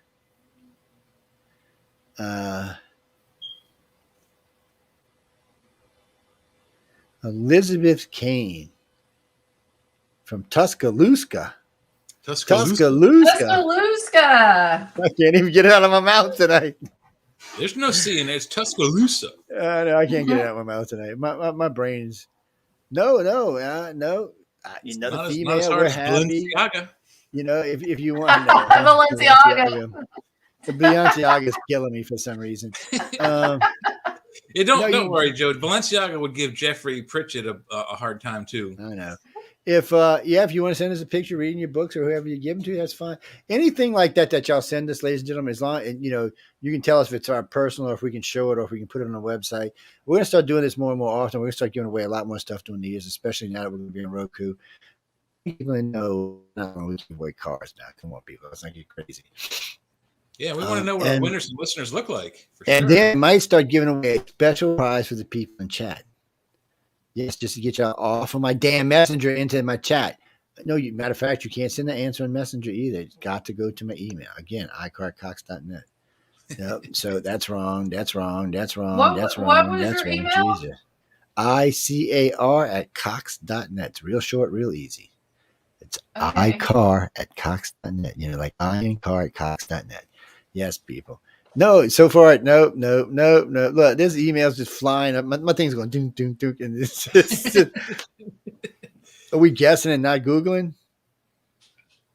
Well, we could say Googling's cheating, but how would I know? Maybe we need to repeat the question again. Yeah, what Dune author came from the Writers of the Future contest? He's a contest winner. And he's actually really good. If you've read any of the stuff that he did. I don't know why Jeff don't ever submit to him. He ought to submit.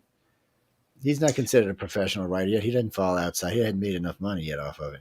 Yeah, no, he's got like a Bigfoot book and then a couple of UFO books. But they're mostly like his first book is just interviews that he typed. He should write about how he saved you from that vampire. Me? That's what he should write about. Yes. I'm the one who saved him.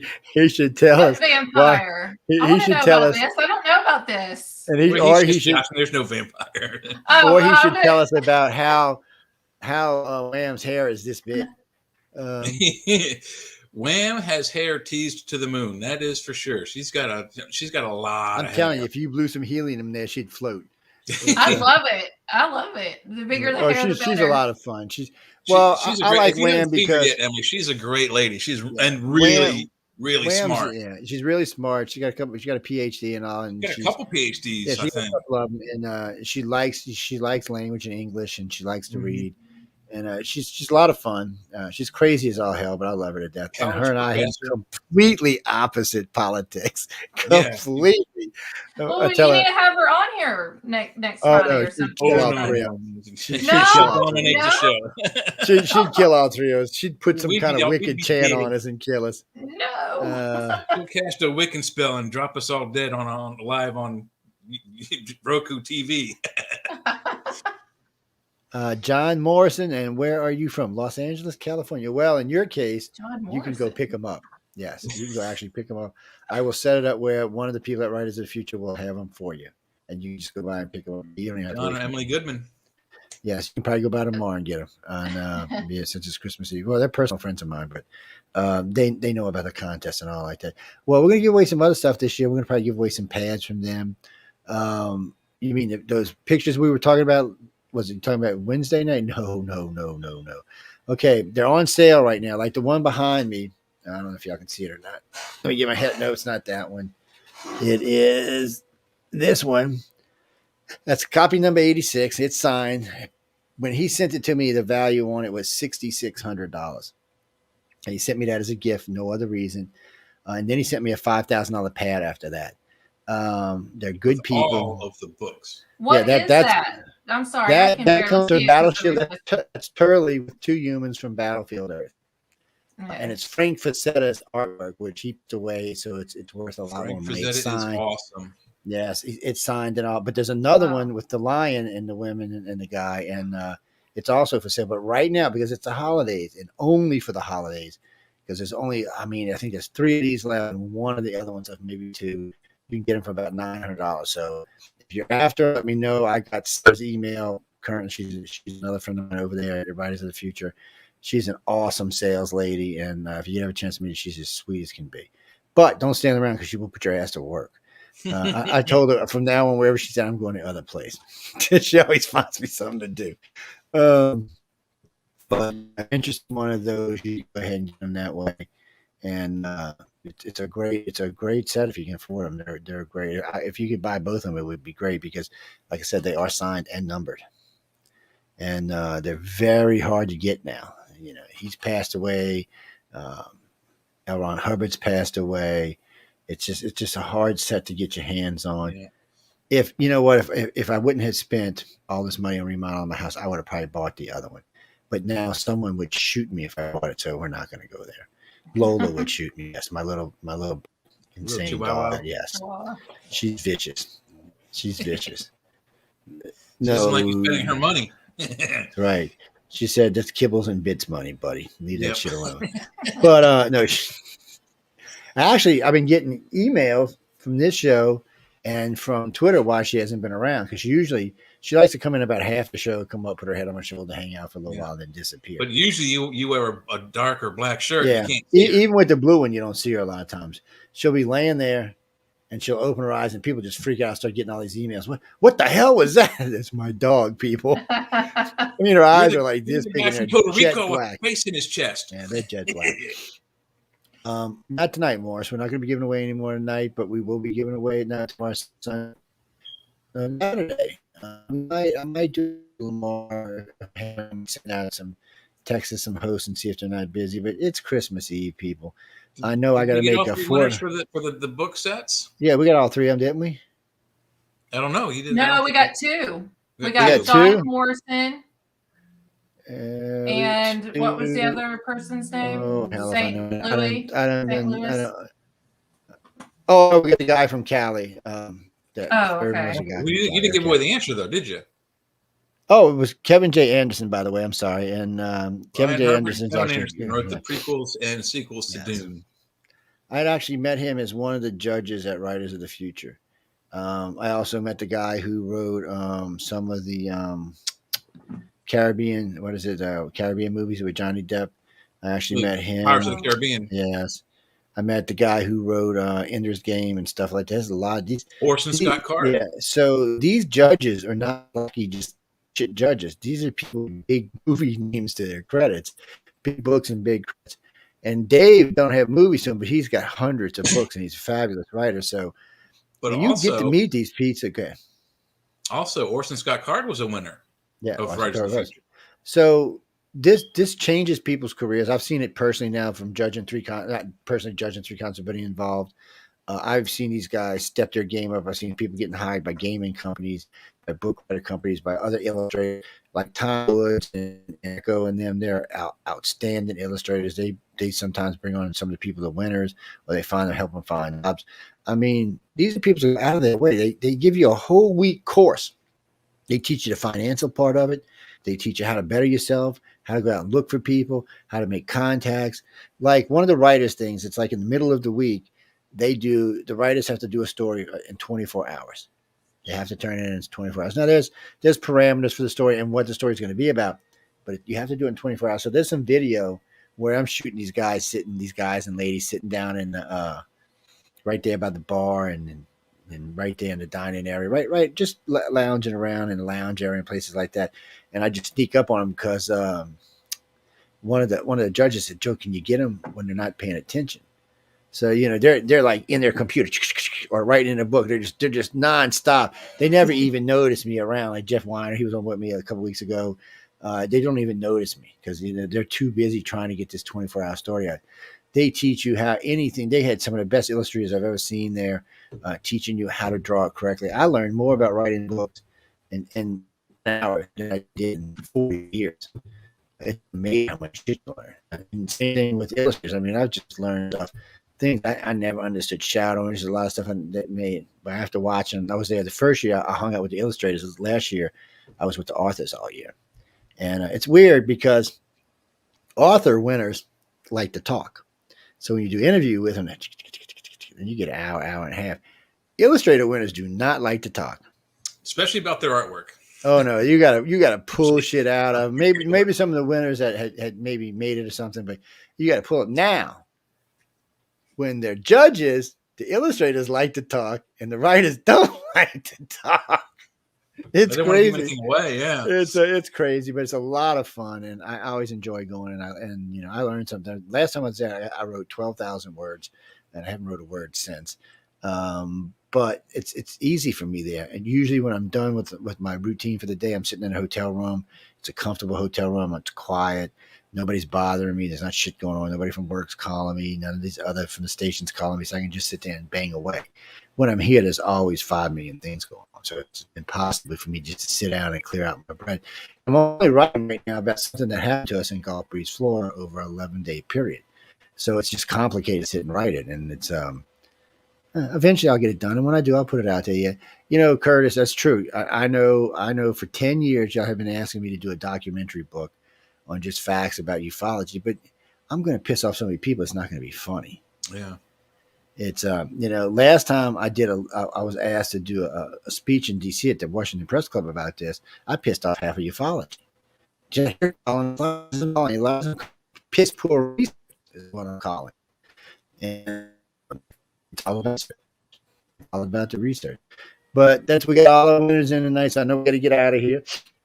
Emily's like past her bedtime, so she might. It is. I'm super tired. John might. Jay might turn vampire. I'll be like this, and I'll go lay down, and then I can't sleep. So. Yeah, I'm the same way. I'll be like, and then I hit the bed. I'm like, what? Then I'm sitting up watching TV or fiddling with the laptop I'm or something. Pumped after a show to go right to sleep. Yeah, so. it's crazy. I was it's up like since extra 5 energy. a.m. too. I ain't been up that later. I think I got. My I was up electricity at 5 went a.m. off. too, but only to go to the bathroom. Then I went back to sleep. Then I got up again. Then I got up and went back. Yeah, so I've been up just as early, off and on. Yeah, no, I think today I got up about 8:30, but I didn't go to bed until 2:33 last night. Yeah, but your 8:30 is 3 hours after our 8:30. So yeah, what can I say? Man? But anyway, guys and girls, I know. Anyway, girls, you can tune in anytime to the network.